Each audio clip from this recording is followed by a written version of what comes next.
You know, you came out strong in the beginning weeks, a little bit of a dip around IEM, and now you're looking great again for the last 2 weeks. Xerxes, what have you done to improve your jungle play? Because we heard you talk a lot about how difficult it was to face Casa, for example, and try to find a rhythm on some of the previous patches. I think Casa was maybe, but I'm not sure, the best jungler I've played, and I learned a lot after IEM from him. And ever since, I think I improved a lot, but sadly I couldn't show in today's games. All right, so I will keep improving. Look at it this way. You said you couldn't show it, but your team still won 2-0. I want to congratulate you guys. Currently sitting first place in Group B. Well done on the 2-0. Thank you. Thank you. All right, so we're going to head to a break. Before we go, though, let's check in with Professor Pyra as he breaks down some of the stats of the top lane. Hello, students of statistics. Professor Pyra here to give you a lesson in top laner performance. There are many ways we can evaluate how a player is doing, and some are better than others. One metric we often look at is damage per minute, also known as DPM. If someone is dealing a ton of damage, that's probably a good thing, but there are different factors that affect it. In the top lane, there's a huge difference between the highest and lowest damage-dealing champions. So say you play a bunch of Gangplank, what are the top laners with the highest DPM? Sometimes the champion you pick and the frequency you play it can skew your numbers upward a whole lot. It doesn't necessarily show how well you're playing. Damage per minute is highly win-biased. Look at Shen. The difference between his DPM and wins in losses is huge.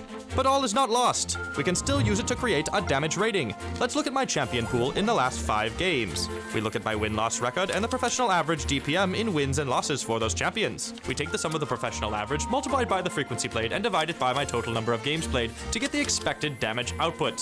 Finally, we divide my average DPM by the expected DPM, apply some math, and voila! We get a damage rating!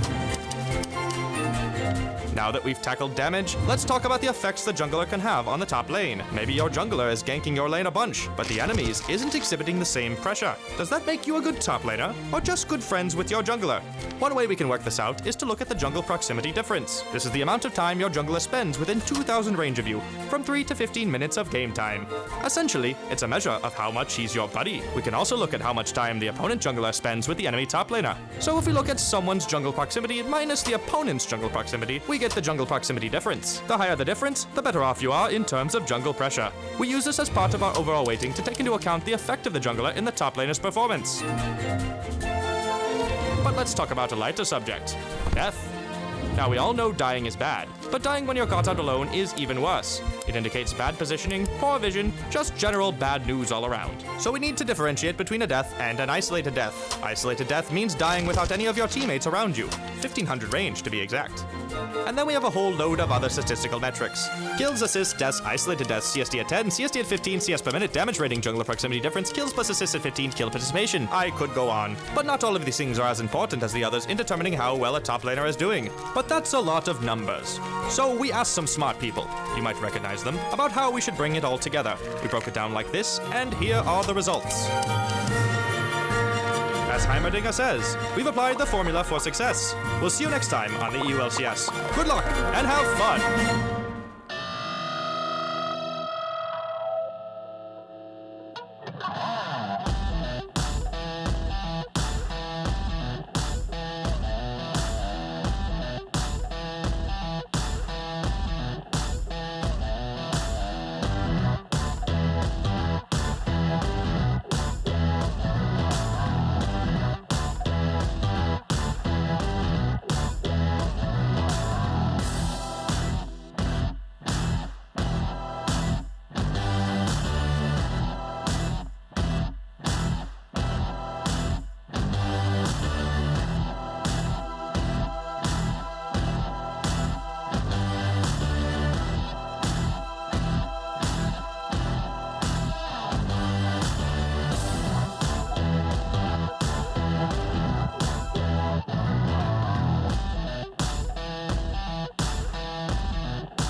European LCS, where Crepo is joining me together with the Unicorns of Love's Visit Chachi, not only ranked the best top laner in our stats breakdown, but also the player of the series. Tell me in your own words, how did you guys manage to 2-0 H2K? I think the past weeks we have had really good practice, and finally, after like beating a lot of top teams in the practice and such, and we felt like everything is getting together. We managed to show it on the stage as well and 2-0 H2K, even though the second game was a bit closer than I would have loved it to. Yeah, I mean, sometimes when you're that good, you gotta play on hard mode, right? You gotta draft 3 losing lanes. I do know that Odawamne is now listening to this, so basically we could just ask you straight up, how come you dominated him so hard in that first game? Was it just a matchup? Yeah, kind of. We traded a good matchup for good matchup in game 1 and game 2. Yeah. So like I had the upper hand in the first one and could use it, and he was like doing the same in the second game. So I think we went toe to toe with each other. So that's kind of like how the statistics. That's the sport. No like, flame, you should no just be like, I wrecked this guy. He dove me twice. We still won. That's actually true. They tried to dive, but yeah. Yeah, we're going to focus our attention to this match, though. G2 is taking on Misfits, and as where a 2-0 by the Unicorns of Love over H2K was an upset in a lot of analysts' minds. What is an upset in Misfits versus G2, Crepo? The easy answer is a 2-0 by Misfits. Obviously, I think even a 2-1 by Misfits would be an upset. I think G2 is just looking a lot stronger because H2K convincingly played versus Misfits last week, and G2, like, they haven't really faltered much. Oh, undefeated team. Yeah. I think with Misfits the problem is sometimes when they play against the stronger teams they tend to like choke a bit, or I don't know how to express it, because last time I watched their matches against H2K the last week, I felt like it wasn't the Misfits that played against us, but they played way more passive and they made uncharacteristic. Yeah, that word. I don't use it anymore on air. Yeah, so I felt like they are just not themselves all the time when they play against these top teams. All right, and G2 definitely a top team. I said undefeated yet here in the spring split, and of course in top lane week. And with you on the desk, we want to turn our attention to the top lane matchup. Expect versus Alphari. What can you tell us about your expectations about this? Always happens. This matchup. I think Alphari is probably one of the best laners right now in the EULCS. Whenever we scrim them, I learn a lot from him about top lane matchups. However, his mid-game play and playing together with the teammates is a bit lacking, because sometimes he rotates when he shouldn't and such. While Expect is more of like the team player, and he sometimes even tries to give up a bit of the lane and help his team. So Alphari is known as like a great carry player. And most of the time, like, top laners struggle. Like, everybody can play like great tanks, but some of them can't play carry. But it seems to me like Alphari is actually much better at playing carry than he is on tanks. I certainly believe that Alphari is like the carry player. He loves to pick up the Jace, the cannon and such that he can carry with. But I think right now the top carry is Rumble, and Expect is one of the best Rumble players in EU as well. So this pick will be highly contested and should be either pick or ban, I think. Right, and even to take a closer look at that top lane over on EULCS2, the Fish Show will be hosting our special top lane focused stream with Fnatic Soaz and H2K's Odawamne. So for those of you on EULCS1, be sure to tune in and check it out as well. What do you want to say? It's okay, right? The Fish Show has decent analysis. Like, these guys are okay, but it's no Mythi's Van bot lane stream. But I hope that they can hopefully get close. I think you are. It's not even happened yet, and you're being very PJ Salt here, because I think we got a pretty good lineup going on over here as well. So yeah. Definitely watch this stream, even though we'll probably appear on both. All right. Well, the teams are ready, and that's who it's about. So let's get right into the action. Right now. And welcome, guys, to the top lane stream. Odawamne and Soaz joining us. I think I actually pointed you saying Odawamne, but this is Odawamne. That is Soaz. And top lane stream, Alphari versus Expect. We heard Visit Chachi say that Alphari, the kind of guy who's really good in lane, but then not the best team player. Do you guys agree? He's a good team player, but he's less of a tank player, let's say, no? I think he's kind of like lackluster a bit. Okay. But I expect he's kind of more of an all-around player. He can play tanks as well, and carries are like kind of at the same level. So I think it's kind of like a bit of a stylistic difference between them. But when we say like all-around player, the best on anything, or does it mean that he's just fine no matter what he plays? Soaz, what do you think? About Expect? Yeah. Yeah, Expect is you can characterize him as the same as Odawamne and I, sort of. Like, who can play overrated and such. Sorry, pretty much, carry on. No, but yeah, he can play more champions. not that Alphari cannot play them. He will play them most likely, but he, as Vizicaci said earlier, like he will tend to be a bit lackluster on the tanks or when you have to play team fight and such with those champions. Okay. Coming into this matchup, though, G2 obviously being the undefeated team right now in Europe, Misfits did lose to you guys pretty convincingly. I felt like last week you guys kind of stomped them. Do you guys expect anything different from this kind of series? Do you think Misfits have a chance? Maybe they step up on this game, because I felt like when they played us, they kind of just played a really one dimension. It was really easy to just counter what they do, but I think G2 still has the edge. I think they're just like more consistent, more solid overall, and I think Misfits has to like step up really badly to overcome G2 in this game. So do you think Alphari is the man to win this for Misfits, or is it him and Kakao maybe as a combination? Well, I think we'll find out during picks and bans what they've been practicing and what they're gonna play. I believe if Alphari gets to play Kais, he's gonna have a pretty high pick compared to what Expect will do. But if it's the sort of matchup that H2K played, for example, Rumble versus Tank and such, I think G2 will take it. So I will not really want to see Alphari playing Nautilus and this type of champions. Yeah, I would really want Alphari to just pop out maybe or the just overall cannon, because I feel like if he picks these sorts of champions, it's like up to him to carry the game. But if it's pretty much anything else, like a typical tank or a rumble, I think it's more of like a concentrated team effort. So perfect for the top lane stream, guys. We got 4 top lane bans right now. 3 on the side of Misfits against Expect. First pick Nautilus. I don't even feel like it's much of a surprise when you have this many bans targeted against you. What do you guys think of the pick and ban so far? Well, I don't know what's the reason for the cannon too much ban. I mean, they banned Rumble because they don't want Nautilus to be fine in most matchups. I mean, but I don't know. Nautilus is just a safe pick right now, pretty much. Even if you play Nautilus against Rumble, it's still fine. You can manage to like you should be able to manage to survive, sort of. But I wonder what they will play into it. Yeah, I think usually maybe it's because there are so many bans, they just want to like ban cannon, so Misfits doesn't pick cannon as a counter to Nautilus in the third pick, because then it's kind of annoying. Because usually cannon comes out as a ban in the second ban rotation, just when you already show your top laner and you want to like just counter. You just want to ban the counters to your top laner. So I guess maybe that's why they want the cannon ban there. But do you think that cannon is actually good against Nautilus? I think laning phase Nautilus might win after first base. I think for pre-base cannon will win really hard. But I think after base, maybe Nautilus has like a bigger power spike, just because like Cannon will maybe buy like Negatron or Recurve Bow, and then Nautilus just has like high enough base damage just to just like who can get good chunks off, because Cannon won't be able to like sustain that much. But after like the maybe second base, then Cannon will kind of like take over the lane really hard. We just go back to the pick and ban phase here. Like seeing so many top lane bans is something we don't see very often. Is this a 7.5 thing, or do you think it's just Misfits trying to really force Expect onto a tank like Nautilus, which actually is a fine pick normally? So them banning out 3 top laners seems a little bit odd when then giving the best available tank.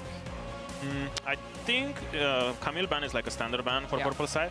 I think Shen is also maybe a standard ban against G2, just because Expect is kind of comfortable on it. And Rumble, I think many teams right now consider Rumble like the best blind top and maybe like the first pick material for blue side. So I guess that's the logic behind those 3 bans. You get the Renekton as well for Alphari. So basically Misfits kind of trying to force the Nautilus early pick from G2, which is a flex, we have to highlight. Mithy has played it as support before. Would there be any top lane left for Expect to play against Renekton with the current bans? Like, is there a chance we see this Nautilus being flexed into support?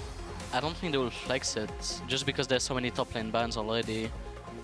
If they flex it, what will they play top, do you think? Maybe eventually Gnar? Probably Gnar into Renekton. Yeah. Misfits can now maybe ban Gnar, just to like ensure just to make sure that it doesn't get flexed. Yeah.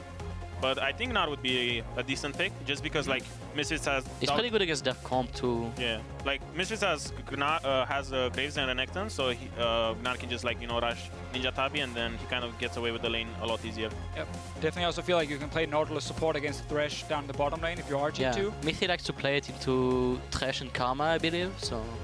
So maybe we're onto something here where G2 are actually kind of tricking Misfits. Misfits really wanted to force the Nautilus early pick into then a Renekton counter and try and play around the top side is what it seems like right now. Yeah, but I think it's gonna be hard for Renekton because side lane against Rengar is, once the map is open, you don't really want to go there too much. So Graves gonna have to babysit Renekton a bit, sort of. Yeah, I think when the map opens up, it's going to be kind of difficult for Renekton. Or at least even in the early game at like level 6-7, when Renekton will buy like double longsword or something, Tiamat, he's going to be kind of squishy. So I think, Nautilus Rengar have way more than enough CC to just kill the Renekton. Yeah, especially if they kill him on the level that Odamne said, like on 6-7, then they just can take turret, and once the map is open, it's a lot worse for Renekton. And if he die once, if Renekton die once in lane in this kind of matchup, it's a lot more valuable than if Renekton dies against Camille, for example, as they played against. So very clearly for Misfits, they need to make sure Renekton gets they need to early. make sure that he is not gonna die to a Rengar 6. I think he's still fine, even if he dies once, just because like he's just like a really strong lane bully, and Nautilus needs some levels and some items to scale. Like he'll still be fine in lane, but he kind of just like it slows him down a lot, because he won't be able to like pressure as much, and then Nautilus will get like some XP, some extra gold, and it just makes it a lot easier for him to just go through the laning phase. Hey, a lot of people. Sorry, go ahead. It's also gonna help Nautilus if he gets one kill and he opens up the map. It's gonna help him a lot to roam around and get TPs and be able to roam mid lane eventually if he takes down Renekton turret and things like this. So let's take a quick step back and just look at the comms overall. Like it is top lane focus, obviously, but we can't ignore the rest of the map here. Looking at this pick and ban phase, anything stands out to you guys? I think G2 has like a pretty strong comp. Their catch is really strong, and I think Rengar with Syndra are pretty good power picks. Braum is kind of okay. I think it just provides a lot more CC. Caitlyn is kind of like a lane bully, so I think they might have pressure bot. I'm not sure. But go ahead. Sorry. It looks so like nice here. I like it. I love it. We're also friendly. It looks like it's gonna be a backlane fight. Like both teams have sort of wanna play backline, right? With Graves, Ashe, Thresh, and Misfit with Syndra, Caitlyn, Braum. So it just feels like the Renekton is just out of the comp, sort of, because like Nautilus is gonna do so much more than Renekton is in teamfight. Yeah. So it just feels weird to have Renekton with this type of comp, in my opinion. I think it was fine until then, but the thing is, they just drafted Caitlyn Braum, so I think that will just like, that neutralizes Renekton really badly. Because let's say if they had like an immobile AD carry like Varus and like a typical Karma support, say, I think like Renekton would have like, big enough impact in a fight. I think Nautilus would still be better just because he's like a bigger tank and more CC. But Renekton would have like, some sort of backline threat. But now I think G2 I gotta cut you off though. We gotta talk about in-game because we got a video coming up.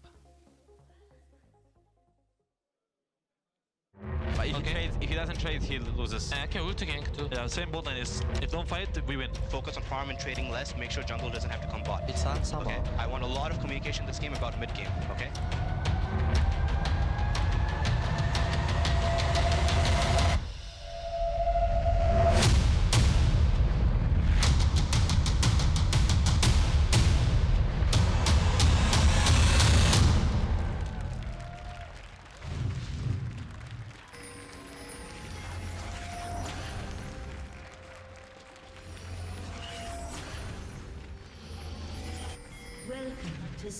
My videos and then sit at home and go like, wow, I'm so excited to watch myself. Yeah, I am. I just watched them and I'm like, oh, I'm so hyped to have played that match, Oh, I wonder what's gonna happen. Yeah.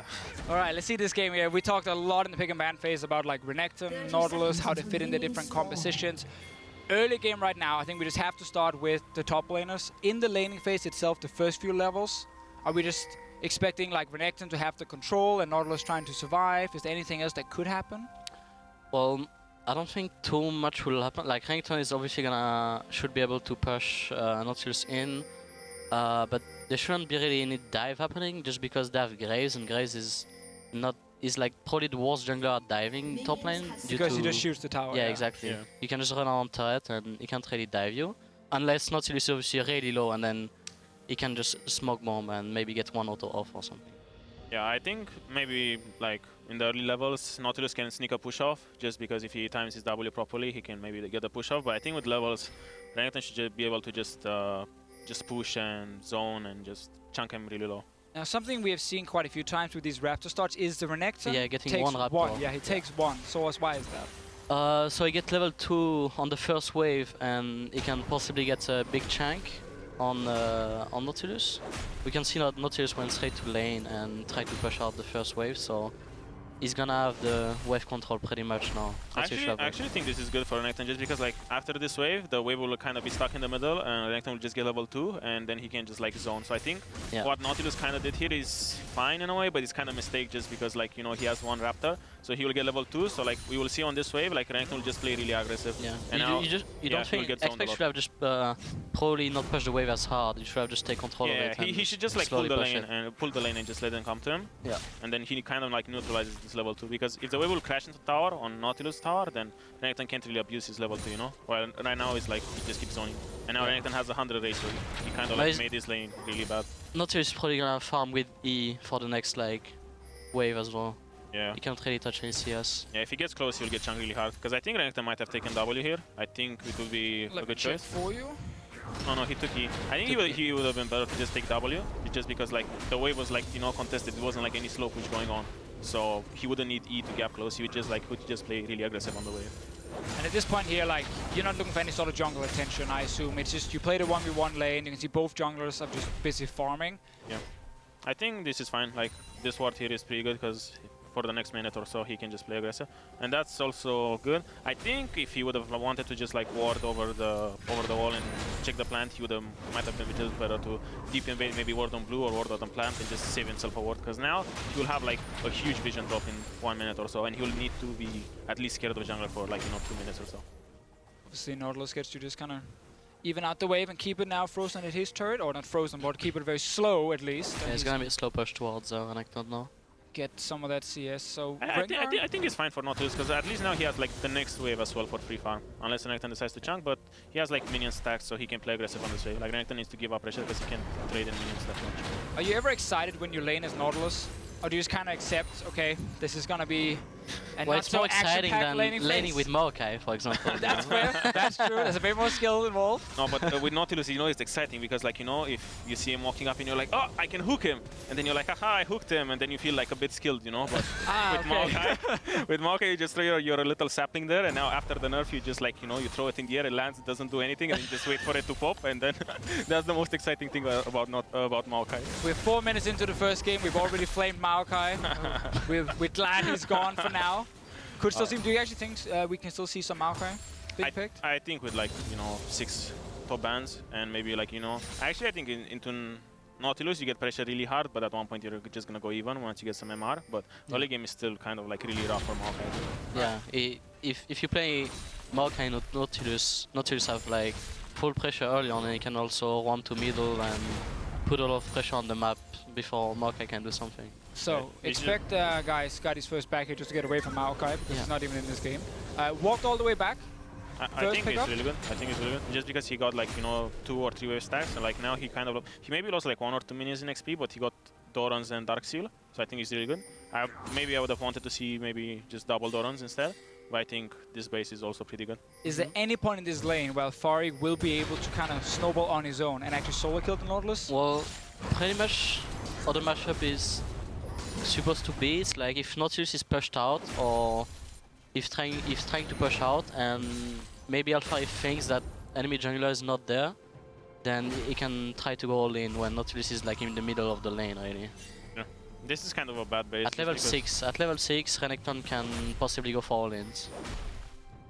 Why didn't you like the potential base? It's because like there was no minion stacked, you know. Like now, like imagine Renekton wasn't here and Nautilus would just spam all his buttons and maybe force, you know, Renekton to TP to lane, else he would like lose maybe 2 minions and a cannon or something. It's just like the wave wasn't pushed fast enough and it was just really slow, and the wave was like already there when he wanted to base. So it wasn't like when Expect based, you know, just because there was like he had all the time to just walk up to the lane and not really miss anything. It's a good game we've picked to watch the top lane because nothing else is happening on the map. Yeah. No one has even done a damn thing. I didn't even look at that. You know, I was just so absorbed by this game. In LCS, the matchup tend to be a lot more passive on top lane than what it is in scrims, honestly. Yeah. What would happen in a scrim? In this matchup? Renekton will probably play a lot more aggressive than what he's doing right now. Yeah, but I still think that like even if it's like stage play and people tend to play more passive, Renekton kind of like gives you the tools to like, you know, just play aggressive and don't really get chunked a lot. Just because like if you get a wave freeze with 100 rage, you just sit in front of Nautilus, and if Nautilus wants to like go last hit, you just get like chunked for like I think 30 or 40% just to WQ, and then he would be like, you know, pretty safe. Nothing's happening. Nothing at all. But this is actually nice, good for top lane. Yeah, this is a top lane stream. We were hoping for Fiora versus like Camille or something, but we get at least one carry, someone carry. Imagine it was like Nautilus Maokai, and then we were like, haha, he got the push. Wow. Trust me, if that was the matchup, we would go and do a mid lane stream with you guys instead. I'm sure you guys can play mid lane, right? Somewhat? But I'm pretty sure like G2 should be happy that it's this way right now. Like Nautilus is having equal CS, so it's gonna scale much better, and at some point they are most likely like they both have TP right now, so at some point they're eventually gonna look for a dive, and if both top laners TP, it's just gonna be better for G2. So basically the way we look for this top lane to kind of open up is by leaving the top lane and like TPing to the bottom lane as an example. We don't expect anything to actually happen right now in the 1v1. Normally you want to if you're playing this matchup, but here Renekton is not putting that much pressure, and he didn't base or get a TP for 8 minutes, so... Yeah, I think just expect kind of like outplay them just with that base, just because like, think about it, like he based at like 4 minutes, so he had 4 minutes of like 1k gold over his opponent, so he just had free laning phase, just because like just because Alphari took a bad base or just didn't, you know, think about it. Yeah. So like, because usually like Renekton should be really strong, but right now like Nautilus is ahead when Renekton should be really hard, but just Nautilus had a really good base there. Yeah, it's not even like Renekton base is that great right now, because ideally you wanna base with your Phage, right? But here just base with the Phage and the HP thingy, so it's not even gonna be that strong. It's not like Nautilus is gonna get owned by... Yeah, he should maybe just base with Tiamat and just have like a huge spike, maybe even blow TP to lane. Because like if you would like blow TP to lane, like if the wave is like slow push to you, maybe enough, you can just blow TP to lane and kind of force enemy to TP as well, just because you'd get really big lane advantage. So not only is Expect doing fine in his lane, he just got 2 deep wards as well in the jungle of Misfits, and actually on the minimap there are like 5 control wards being placed by G2. Obviously one of the reasons Misfits kind of struggle to force anything. He also boots level 2, so he's much faster roaming on the map, can possibly go mid if you have a push out, or he just uses time to get deep ward, so it's pretty good for him. I mean, as 2 top lane tanks yourself, both guys, does it make you horny when you see Ninja Tabby? I'm actually not that big of a fan of Ninja Tabby early game. I would have wanted maybe like... I would have wanted just Chain Vest and another Cloth Armor against Renekton, but I think Ninja Tabby is pretty good. Maybe I'm just like, I don't like it that much. I'm just like used to building other stuff, but I think Ninja Tabby is pretty okay. Because yeah, like the level 2 boost, just the speed is the speed is pretty good. Yeah. People in Korea, they like to do it a lot. When they play Rumble matchup, they like to get early Mercuries as well to be faster. When they play Nautilus or Maokai. Yeah. I think it's pretty good, especially against Renekton, just because his W was supposed to do like 250 damage or something, and with Ninja Tab it's going to do like 110. Might have action, boys. Let's see what actually happens. I think this is good for Misfits though. Yeah, this is really good, because Renekton would move faster as well. So he had the push. He like has the push all the time, so he can just like follow up. So Misfits can always just invade like this, just because. I believe the SS mid was not called from Mr. Perkovic. He was just busy winning his lane a bit, you know? Of course, of course. Just tunnel visioning. Alright, we're putting all the blame on Perks here. Yeah, it's definitely his fault. But he's 10 CS ahead, see, it's worth. It's actually... Jungle died for 10 seconds. Of course. It's something we actually see so often in pro play that's really hard for like a viewer to kind of follow, is like when there's communication problems, potentially. Like when something like this happens, a guy leaves his lane, walks into your jungle and kills your jungler. It's just unexpected, so like most of the time it should be called, but sometimes like it's called, but it's called in a way that, you know, oh, he's missed, but most likely he's basing, you know? Right. So you tend to not care as much as about the call it's supposed to, and then he's like, oh, he's not based. He was maybe half HP, half mana, but he knew that they will go to wall, so it was set up, you know? It's just called in a poor way, because there's times where even I call sometimes when I kind of like not really thinking 100% what they can do, and then it's like, oh, he's missing, instead of like calling a more direct call, like, hey, he's invading your jungle now, but just be careful, you know? That's kind of something that I think happened there. Okay. So, yeah. So you almost hurt your teammate more by giving the wrong call and saying, yeah, he's probably basing, and then your jungler's like, okay, I'm safe, and then he gets invaded. Yeah, it's just being kind of, it's just you're being kind of vague, so it's really hard for him to like make a decision there. Because he could just call, hey, he might roam here instead of just like, It tends to happen less in LCS though, but it still happens, as we can see. Yeah. Good old professional players being lazy with the calls sometimes. It's fine. We're like focusing on lane. You know, like if I play Nautilus against Renekton, you're focusing on the lane. Yeah, we don't want to miss a cannon minion or something. You know? There we have it for everyone in solo queue. Like, see, now expect his do not pinging miss a cannon. He's pinging miss just because he's busy on hitting the cannon, you know? Like, he couldn't say in comms, hey, yeah, he's probably not saying anything, just spamming ping. He's just spamming ping. See, like, he's spamming more now. He's like, yeah, I want to push the wave. Well, this time Perks did actually walk to the bottom side, didn't get ganked. I think just because he pinged enough, you know? Of course, like, yeah, he was spam pinging. Yeah, you can't always ping too much, you know? The problem is, I feel like from a EU solo queue, pinging doesn't always mean the guy's missing. It could also mean that, you know, the guy's trolling, or you want to just be annoying yeah, at your teammate. Yeah, it has a lot more meaning to it. It means a lot, actually, pinging miss in EU solo queue. But Alfari right now is, even on CS, which it's not a great thing for him. Is there anything he can do at this point to kind of really snowball? I think it's a bit too late. Like, even if you don't get a CS lead, as Renekton against Nautilus, what you would like early on to have is at least have maybe a TP advantage or something like this, right? But right now, it's as you said earlier, it's pretty much a dead lane since Nautilus has had a better base, right? And Renekton was sitting on too much gold for too long, right? Yeah. So right now it's a dead lane, and I don't think Renekton is gonna snowball at all this game. I think it's just gonna be teamfight dependent a lot, and I'll probably give it to G2 since they have better teamfight comp with Nautilus, in my opinion. Yeah, I think with Nautilus now, it's like the lane is just gonna be 50-50 forever. There's no more window for like Renekton to kill him.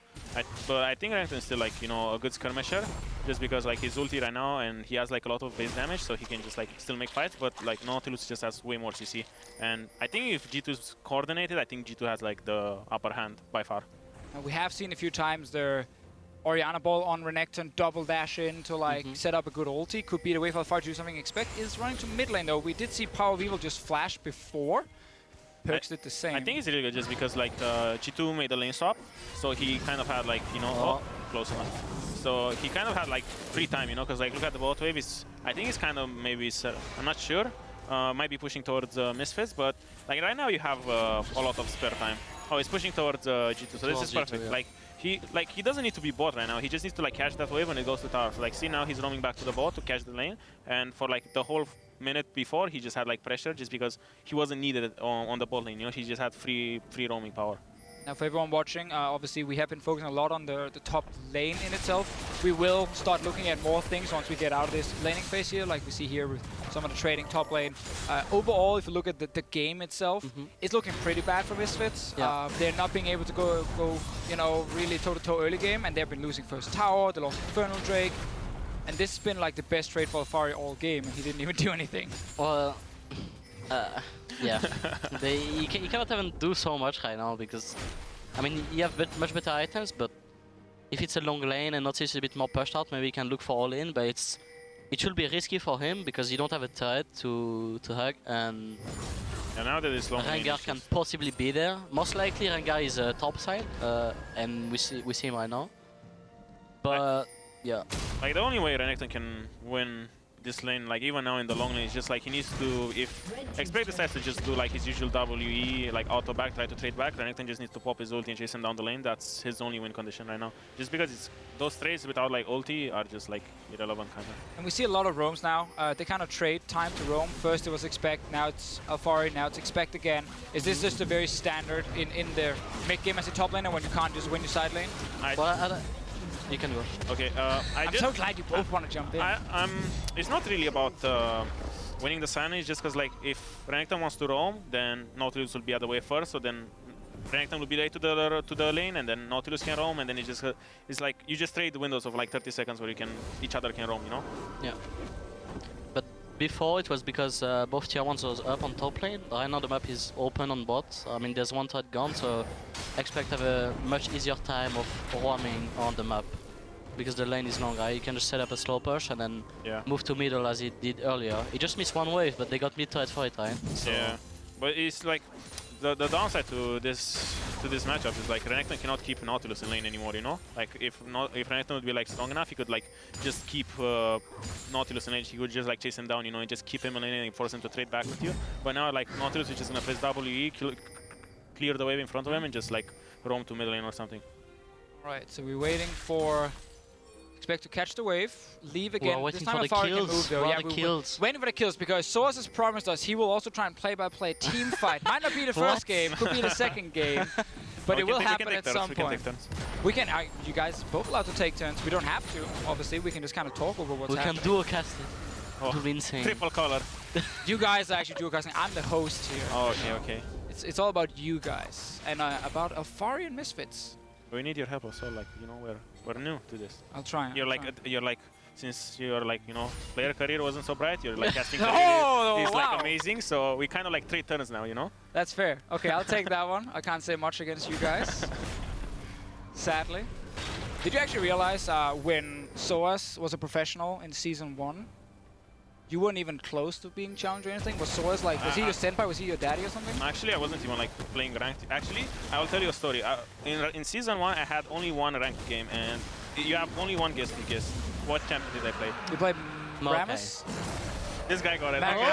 Come on. One ranked game when Soas was playing in the World Final in Season 1. Yes.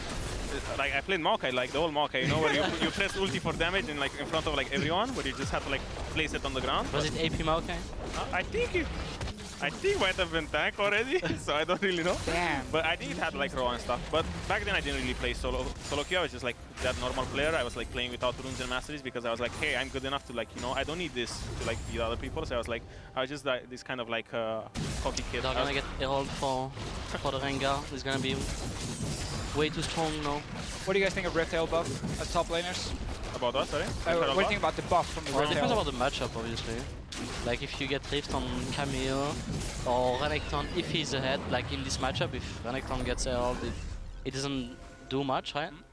But if you have Camille or Renekton is ahead, then obviously it makes him even stronger, right? Yeah, like if you have a carry into a tank pretty much, except for Rumble maybe.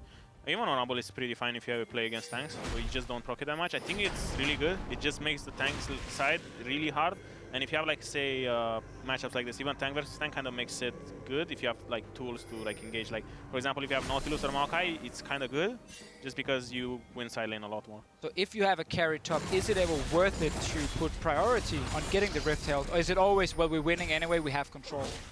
I think there's a lot of factors that go to it, right? It depends, like... So you're gonna lose tempo if, like, not in this game, they didn't lose anything because they are, like, pretty far ahead in terms of tempo already. But it depends at the moment that you do herald, right?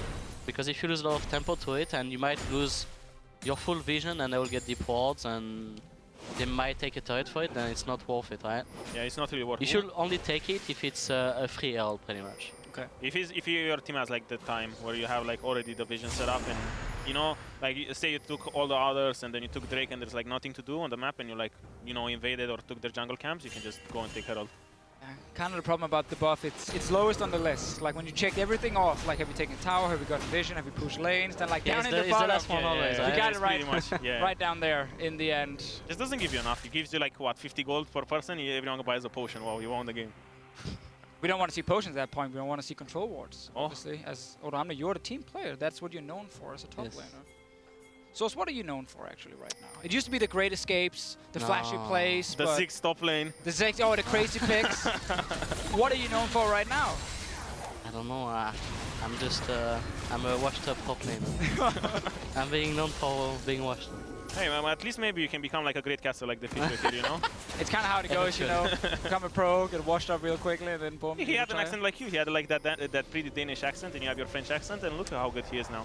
Maybe you can be a good duo one day. Hey, one day I'll Hey, become you a guys can be like play-by-play double color caster. again. No, I'll become a play-by-play caster. Maybe like Soas can spank you later, you know? Hey, a lot of things can happen. A lot of things can happen. When I talked to Source before the stream, he had a lot of different ideas, and I have to turn some of them down. But here we are. All right, so Alfari's still running between lanes. He's actually done about, you know, nothing in this game, which is not his fault only. But what a game. He can't really do a whole lot. It's 1-0 Misfits, but a down 3K goal. Like this is a thriller, you know. This is where the crowd at home is just getting super excited. G2 want to do. Like they just wanna. They really like to have these kind of games, you know, with low kills. Yeah, because they're really good at playing the map. Or yeah, like if you look at their comp, they have like, you know, they have pressure mid for pretty much the whole game, and they have Caitlyn, and they pretty much have like a tower siege. So whenever they get like pressure, they will like always roam with like Nautilus to cover the lane, and they just split into a 4-1 and just take towers. So if you're Misfits, like, what's going through your mind at the moment? Is this just super annoying to play against because you just get choked out? Like when you are the losing team sneaky here. bound. Yeah, this is really good. I think they won't see it. Now they kind of suspect it, but it's hard. I should maybe hawkshot it, and it should be pretty. Yeah, it should be spotted. It's really hard for speed on. It's hard to finish, I think. They have no wards to really TP on for like Renekton. Renekton has no. Yeah, he's gonna TP in the pit. I think this is maybe their best chance for a. But he's gonna get trapped instantly. Yeah. Perks is no mana. Well, let's see. Oh, blue team got it. Came down to a smite battle. And now they're losing the fight. Yeah, pretty much. It was a good try just because like Perks was out of mana and people were chunked from Nashor. But it's just hard because like everyone was stuck over the wall, so like Renekton was in there alone. It was pretty risky though, because he just came down to a smite battle, right? So yeah, if, it was 50-50. It wasn't really that. So if Rengar get it and maybe even die for it, it's really worth it for Misfits. So. But if you were the losing team, was this kind of the chance you were waiting for? Is that what you communicate? Is that what you talk about? Like, hey, if they go Baron, we can maybe try and stop them? I think they just saw it as a good opportunity because I think, so Misfits at Crab, right? They had Crab vision and they're thinking, oh, we have Baron vision, right? And then G2 just went for the plant and tried to sneak it. Yeah, like when you're this behind, you can't really like you don't have control pretty much anywhere, so you just kind of like have to look for opportunities, and that's what Misfits were looking for, I guess, because that was their only opportunity with that Nashor, because everyone was chunked and Perks no mana, so. Sick replay, yeah. Perks no mana, 50-50. Cow gets in. Yeah, just everyone is over the wall. Like Orianna wasn't even there, so it's just hard to fight there. And like now it's just a 5-on-2 in the Baron pit. So, and now Ignite is kind of split. I don't know if he will die here. Yeah, probably he dies. Yeah. It's just hard. Like that team fight was like a 5-on-2. Oh, again. Oh, this is good. This is good. When are you gonna play by play? I mean, it's not really his fault, you know. Like the play-by-play was happening when it's a really tough job. No, but this was really good by Misfits because. This is kind of like your only chance. They're stalling the Baron too, so... This is your only chance to do anything against the Baron team. You just kind of like catch them when they set it up. But it's really hard. Like if G2 was more disciplined a bit, they would have like no opportunity and this game was over. But Misfits got a good catch there. So this was basically, in your opinion, like a few mistakes from G2? Like I think they were just over-eager. Okay. They're like, they didn't really wait for like, you know, they had silent pressure top, some pressure mid, and they could be like, you know, just communicate, hey, be careful bot, because they don't show anyone. I think it would have been really good if they would have just forced TP and go back. Like they could have just forced Renekton TP, put trap, chunk him, force him to go away, and just go back to Baron later. Renekton is not gonna have TP. You have to go silent at some point and just force it at this point. Yeah, it would have been okay. That would have been like a safer play, just because they would have like so much map advantage. Take that mid tower though. Only one tower for Misfits in this game, and now 5 for G2, so they have like full map control. Usually with this Baron, you can only take like, you know, the inner towers, not really the inhib towers. But I think G2's comp is like so good that they can just like Nautilus hook into just like, you know, dive an inhib tower, because usually that's what happens. You just take the inners with the first Baron, and with the second Baron you kind of like try to crack open the base. And sometimes that's hard. But I think in this game, like G2 can just like force the base easily, just because Nautilus is such a good tank and has like such big range. And like G2's comp is just like, you know, pick. They have like, you'll have like Brom, you know, just perma CC after Nautilus hooks, and Syndra can just one-shot someone. They just need to kill someone, and then the base is open. Yeah, especially with Misfits being behind right now, they have like nothing to force, right? They have a Nash arrow, but what is gonna really follow up against what was the combo of G2? Yeah. Who's gonna follow up the Ash arrow when Braum and Nautilus are being in the front, just stalling people from going into their backline. But I think they can't even like Ash Arrow someone, because if Nautilus just sits in front of everyone, who are they going to engage? Like Ash Arrow is only on... Yeah, only when Nautilus is... I mean when Nautilus was like not there, but... Yeah, and now even like Caitlyn has QSS, so they're... And Porix has Cleanse, so it's just... Yep. It's just hard. You don't have any effective tools to engage on anyone, just because they have... Like G2 has answers for everything. But we always see the frustration, and you just kill the enemy support instead, and that's about it. If we get the fight. It seems like it's gonna be a Fnatic game of hugging turrets. Is that something you practice now? Yes, we are practicing. Is the mindset, you know? Being positive. Behind and be positive. I mean, that's a good skill to have. Just like being positive, you know. Like if Misfits is now like 8k gold behind, great. and they're like being positive, and it's like fine, you know.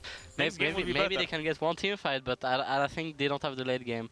At least in our comp, we might be able to win the game by winning late team fight, but I think with the comp of Misfits, they cannot even they have like this early mid-game comp, and like G2 was like even supposed to be like more late game focused, just because like Caitlyn becomes such a beast, and they won the early mid-game, so that's like that wasn't really supposed to happen, and that kind of like starts even from like, you know, the Renekton Nautilus matchup. Like Nautilus just had free laning phase, which shouldn't happen. Do you guys feel like Renekton suffers as a pick when it's against 80 carries that has some sort of mobility, like a Caitlyn net? Like, does it make it hard, or is it still fine to play these team fights? Well, I think against Caitlyn it's okay, but it's more, as Adam said earlier during pick and draft, it's the Braum. The Braum like denies Renekton pretty hard, and Nautilus is really good at that too. I think from Misfits I would have like a different jungler, honestly, just to like set up the Renekton early on, and I don't really think that Graves against Braum, Syndra, Kate. I don't remember when it got picked, but I don't think Graves do so much against those champions. I would have wanted like, you know, Elysian or something, just like something with early gank pressure. So maybe like Renekton is just like kind of notorious for just like, you know, you can die from 100 to 0 if he has like stacked rage, and like Nautilus in the early game he's still a tank, you know, but he's just sitting on the potion that's like giving him no stats. So like if they go there, they could just like kill him easily. And as for team fights, I don't know, with Renekton is just really hard, just because what he was good at was when you would play lethality AD carries, and what the lethality with like 40 armor pen would hit the tank, and what he would do like what 100 damage. But right now, like with Caitlyn with like 80% crit and maybe like Last Whisper soon, she's gonna hit for like 500 every auto attack on the Renekton. So he's just really hard for him to do something, because like now he has like he's kind of full damage and only like a ward and smell. Oh, I mean, you have to because the sick flank. They have the Caitlyn, right? So at some point later in the game, you cannot take traps, so you pretty much have to. You're forced to flank. Yeah, you can't really do. Yeah, it's hard. But even now with like QSS, the thing is like they just have so many answers for Renekton, so he's just kind of like running around, and it's kind of like a miracle if he manages to do anything. So do we feel Renekton is weaker on 7-5 now due to some of the AD carry changes, or is he just like it's harder to execute the composition with him because you have to snowball early? I mean, you don't. I think the champion snowball on its own, or is supposed to snowball on its own, then you can snowball even harder, maybe like by getting dives or stuff like this. But I feel like this game, even though they have Graves, right, they are not gonna kill the Nautilus most likely, as I said, but they should have. Renekton should have at least get the TP of Nautilus, right? Yeah, he should. Get at least the TP of Nautilus, and maybe by getting their TP, they should have be able to set up a dive bottom with Renekton TP. Yeah, like so if you don't kill the Nautilus, you can get the dive bot and get first threat. That would be something that you get based on having the Renekton pick.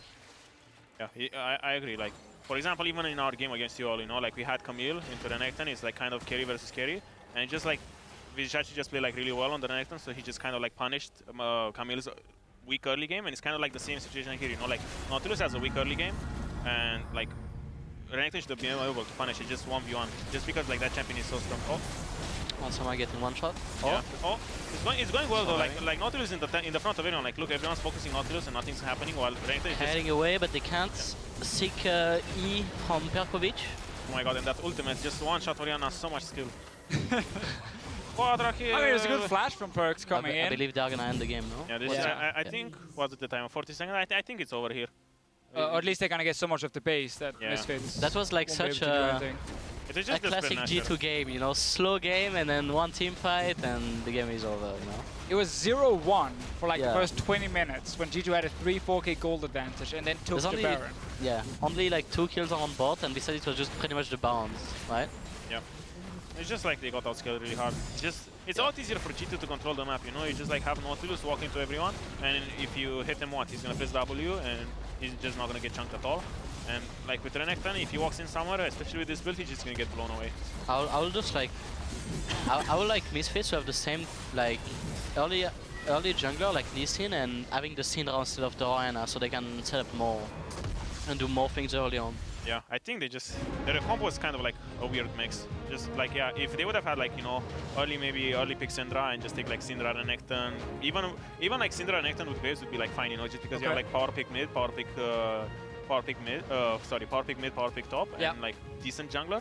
So it would have been a good mix, better than what it is now. Just because like now Orianna doesn't really pressure, Renekton kind of like failed to pressure, and Graves is like good if he like, you know, gets invades off, like top is pushing, mid is pushing, bot is pushing, you just invade, just because he's like a really strong 1v1 jungler. They got the kill on Rengar early on, but they didn't do much with it. But even then it was still kind of late, because they had like first blood and they were still like behind like 500 gold at like 10 minutes, so that was like kind of massive. I am very proud of you guys, though. First cast right here. We got some ooh-ohs in there. There were even some, oh, maybe there's a comeback. It's a classic caster move as well. That was amazing.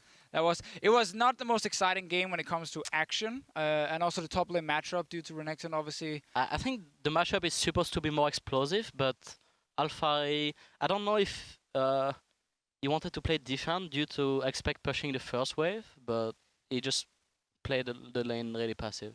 Yeah, like even when we played Misfits... Gotta cut you off, I'm sorry. We gotta toss it to the analyst desk.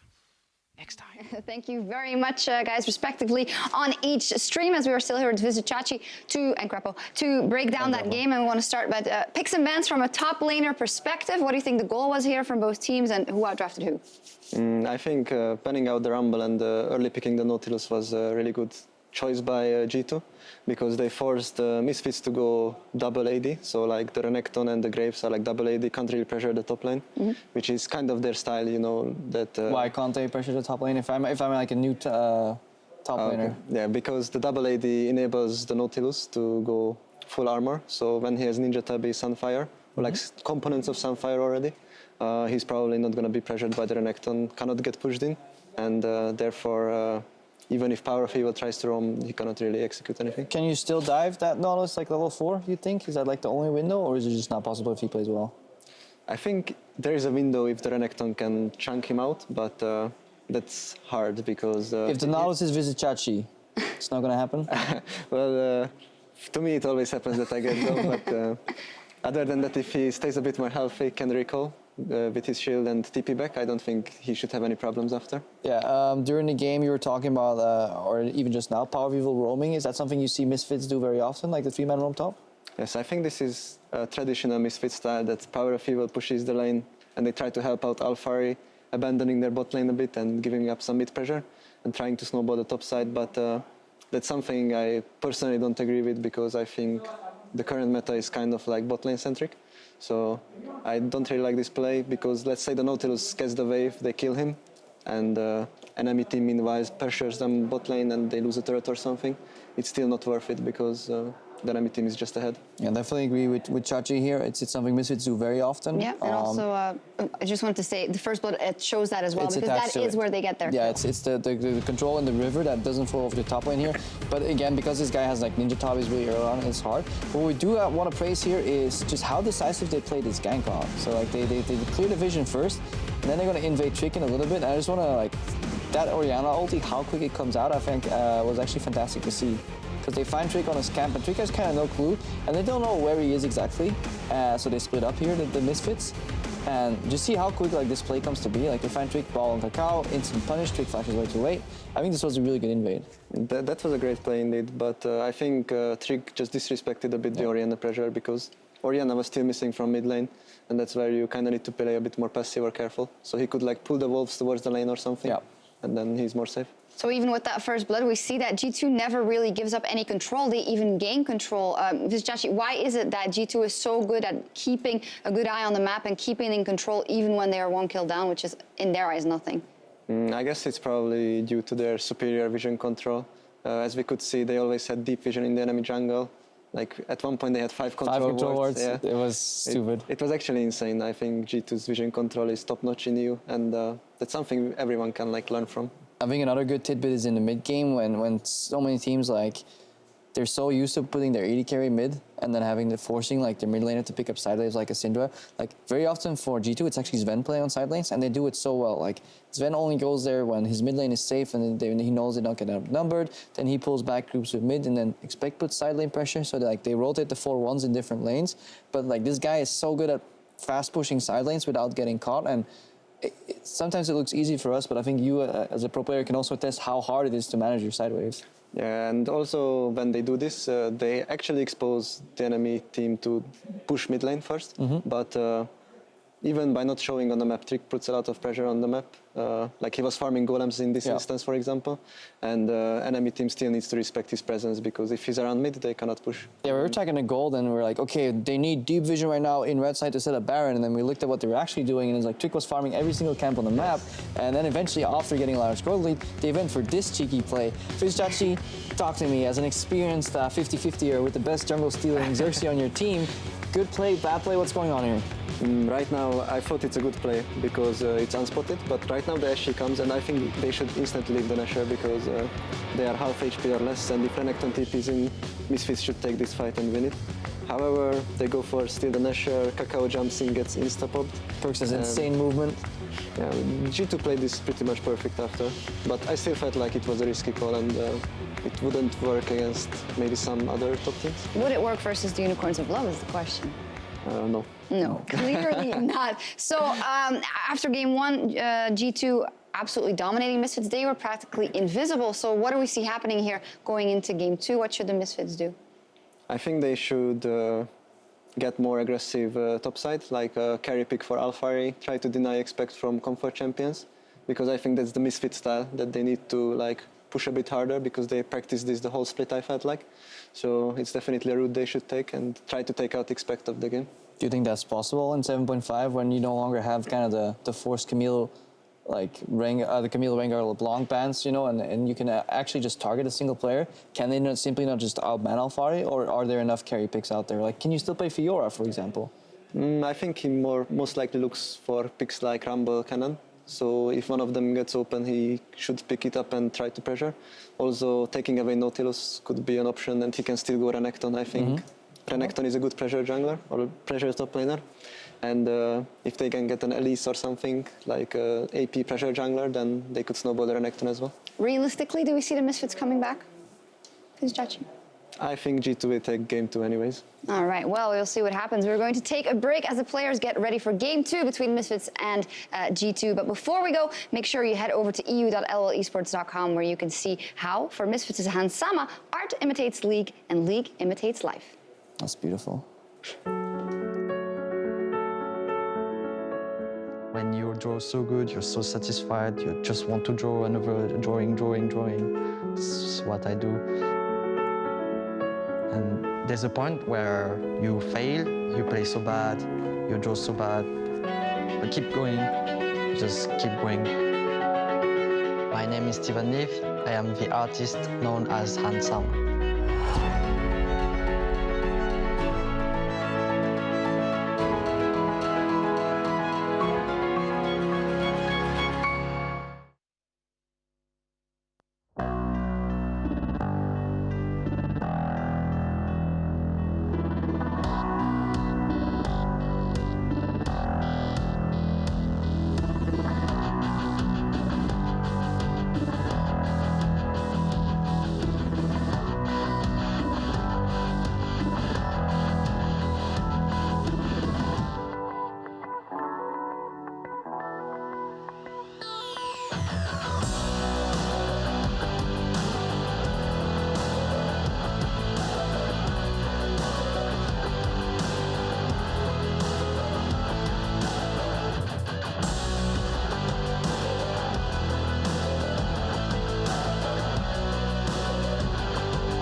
back, everyone, to the top lane stream. I'm joined by Odoamne and Soas.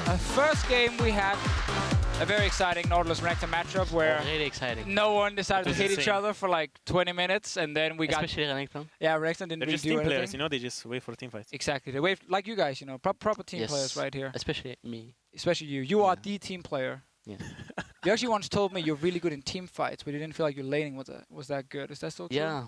I mean, I think it's still a bit the same, honestly. Like, I think I know what to do on the map and stuff like this. Like, I guess it depends in what matchup and against which players, but... What if you're against him? It will be fine. It'll be fine, okay. What if you're against Vizichachi? The number 1. Rank 1 stats. Against Vizichachi, I think I only don't like when he plays Shen. His Shen is really annoying, no? No, but I think like any champion that has like early game power is just really annoying just because he doesn't really care about jungler, you know? He just goes in.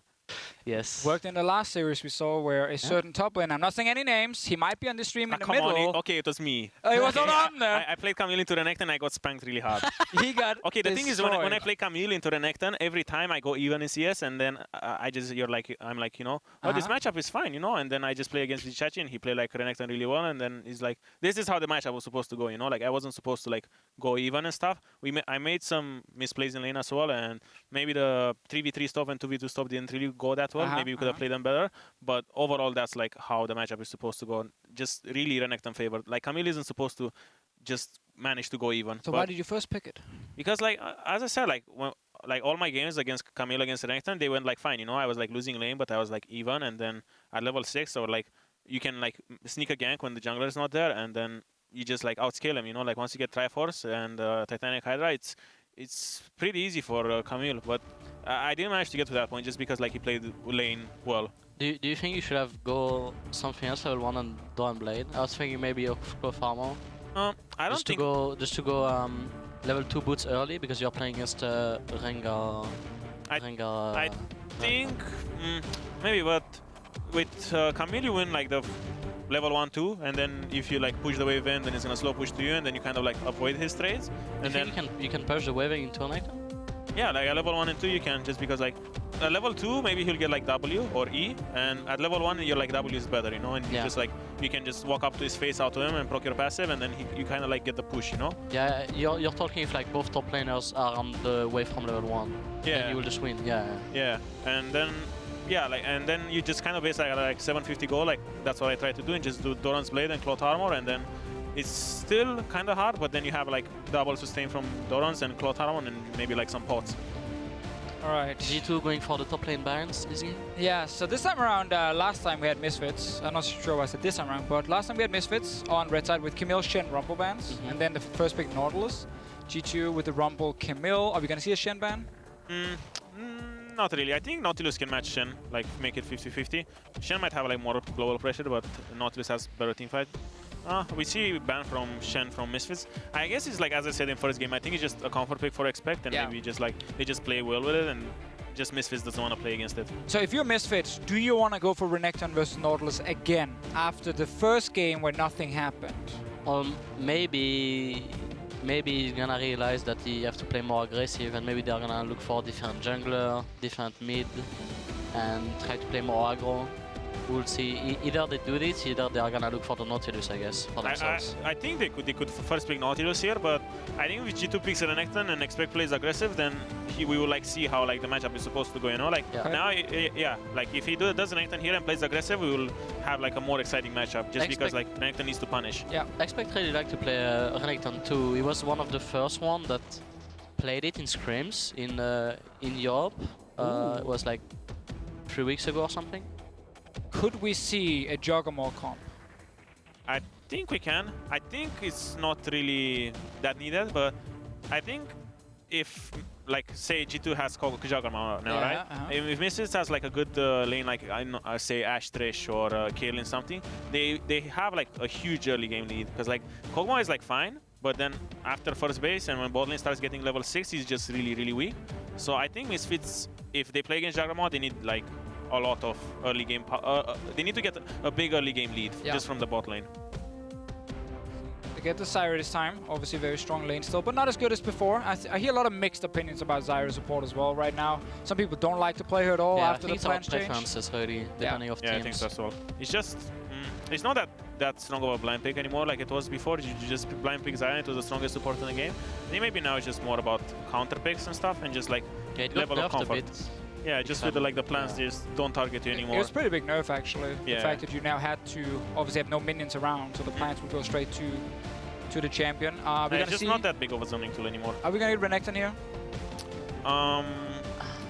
We'll see. They go Kalista, so they're saving mid and top. So now Renekton will be out. I think Misfits ban Renekton here, and I think they might do well to just ban Kennen, and then G2 is kind of stuck with maybe like Gragas or Maokai, which are kind of like both inferior to Nautilus. What about Gangplank?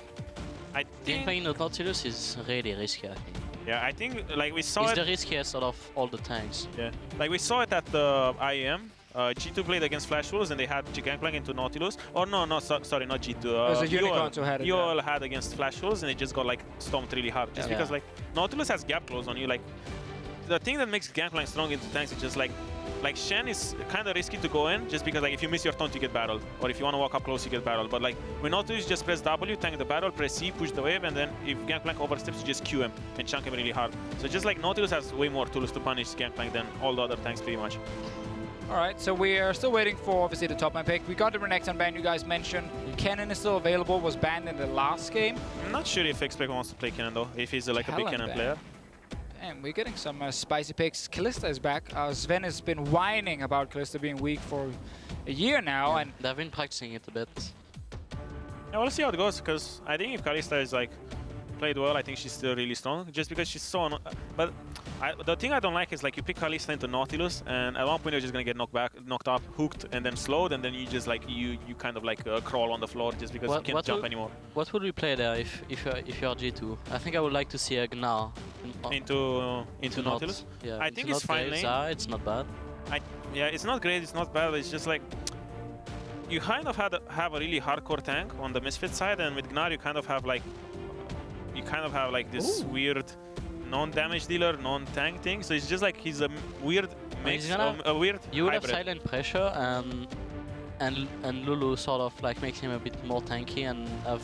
I think Lulu Gnar is a good combo for fights just because like Lulu can speed Gnar, but I think that later on the side lane, like Gnar is just gonna get like, you know, Frozen Mallet and Black Cleaver, and Nautilus is just gonna press W and clear the wave, and every time you push the wave in, he'll just press W and thank you. Is there world where we see Maokai? Maokai? The lane, I guess, like how the lane goes. Yeah.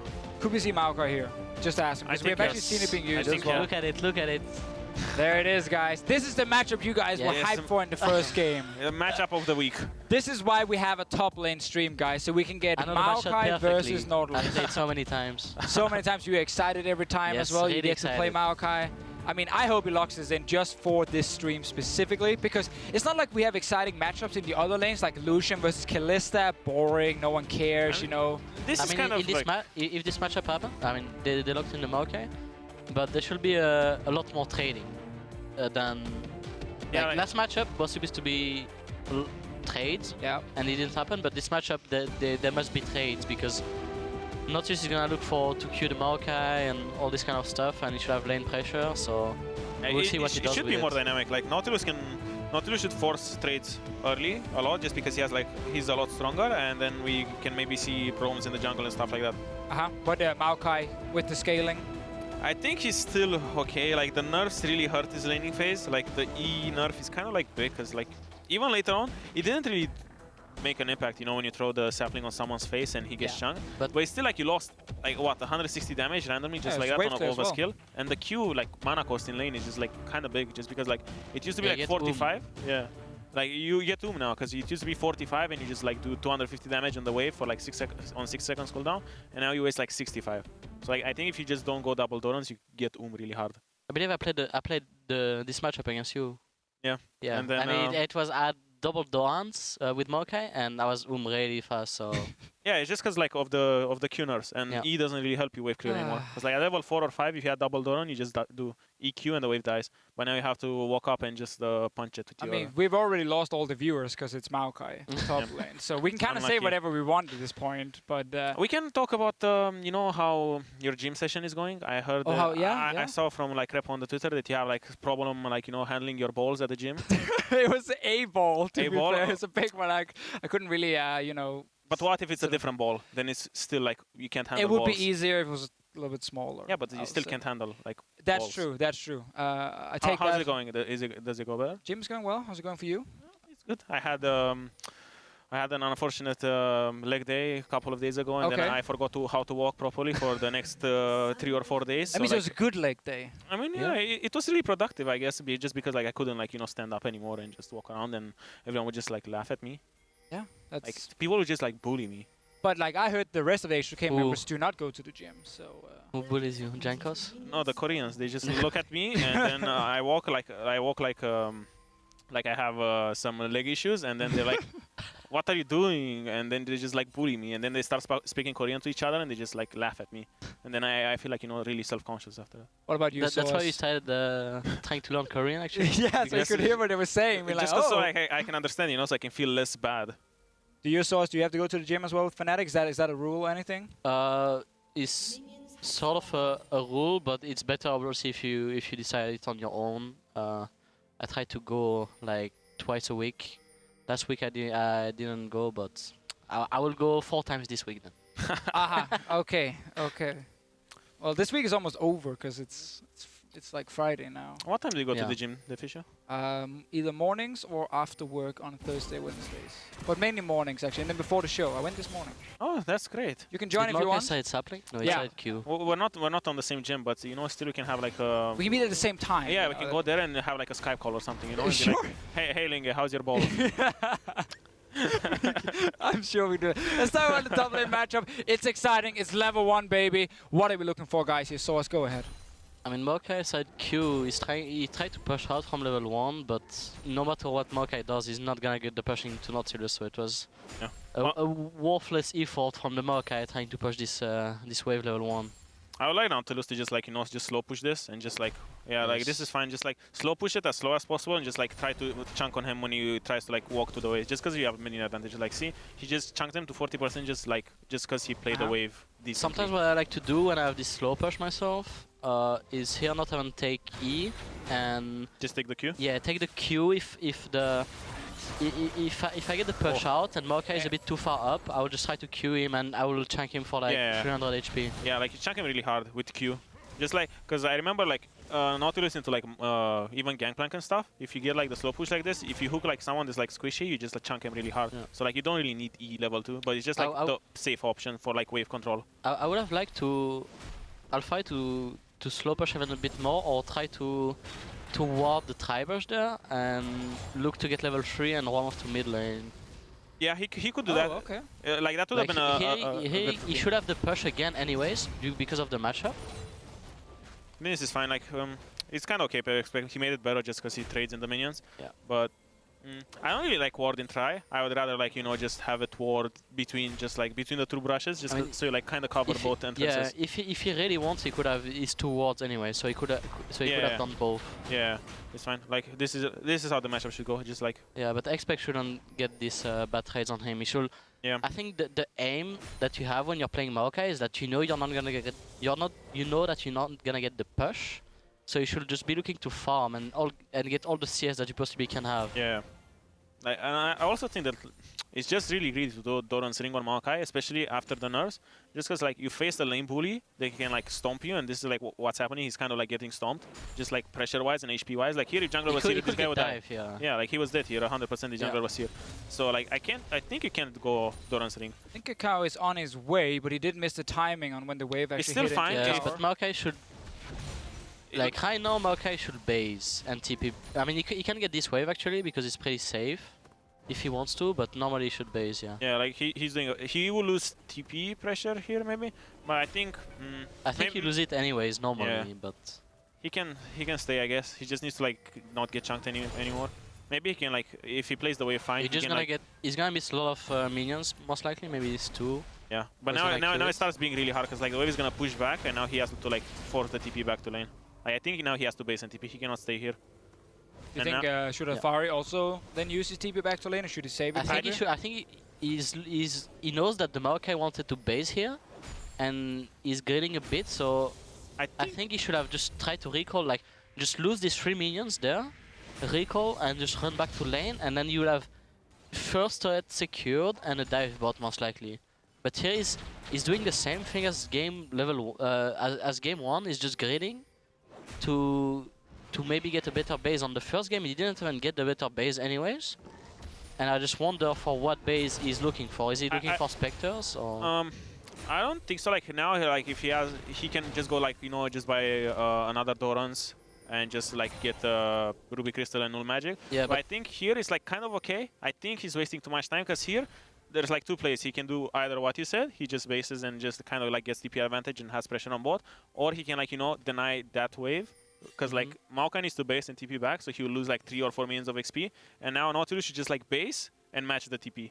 And then he has like he will have TP disadvantage for like 30 seconds or so. But like he got like a small lane advantage. A dead Cacao. Yeah, dead Cacao. Well, Cacao invading and dying. Ignar actually is gonna die. Oh my god. Oh, the action is coming in from G2. Yeah, but on the bot lane and the jungle, haha. We have now double the amount of kills we had for the first 20 minutes in the last game. This is explosive gameplay right This is going to be the game where I didn't see what it goes crazy. Maokai did. I know, but Nautilus gets a free base sort of. Expect warp to mid lane. When he this shouldn't ran to happen. mid, yeah. He should have just forced him in lane. Because like here, if he would have stayed in lane, he would like most likely have to either just have free lane just because he has these items, or just force the TP back from Alphari. So now Alpha is like have the TP priority, but it should have never happened. Yeah, he like shouldn't have he get made the a CP mistake, priority. Yeah. So the roam to mid from Expect was not good. Yeah, it was not good. He should have just like looked to push out. Yeah, just force Nautilus to just stay in lane. At one point, like Nautilus will just get Tomb, just because Maokai has like double Doran, so he can like keep mana full pretty much all the time if he just spams Q instead of. They're looking for lane swap. They're looking for swap because they know that they don't have TP priority anymore, so they don't want to get dive on bottom and lose first touch. So. Usually I would stay with, if I was Maokai, I would stay top and just try to like, 3-man or 4-man dive the Nautilus if he doesn't expect it. But I think this is fine play just because with Maokai you can just throw, saplings and Q. I just think that they're doing that because they think that their dive is not maybe as strong, like Zarya, Lucian with Graves. It's hard to dive Maokai, especially S2. But with Graves, I think it's kind of free. They can do it. I think Maokai can hold the tower better than Nautilus can. So I think this is like fine play. He will like. I think if Maokai eventually like suicide for the wave, if it's a big wave, and just try like they use TB, they have to use TB for it. Yeah. It's fine adaptation from Misfits, but I think that G2, if they get tower here, Misfits gets tower here, I think it's like kind of worth. Just kind of like when the map is open and you will have TP advantage on Maokai so much faster, it doesn't really matter, because you can set up plays. I just think that Rengar should have pushed top with them because they are like so slow. Yeah, I think Rengar should have stayed top and just take the tower with them. Just because like Misfits have 4 people, and now Misfits can go for like another tower bot. Yeah, Misfits have so much tempo just because Rengar didn't push with the. I think this is it's a kill. Yeah. It's a kill, but.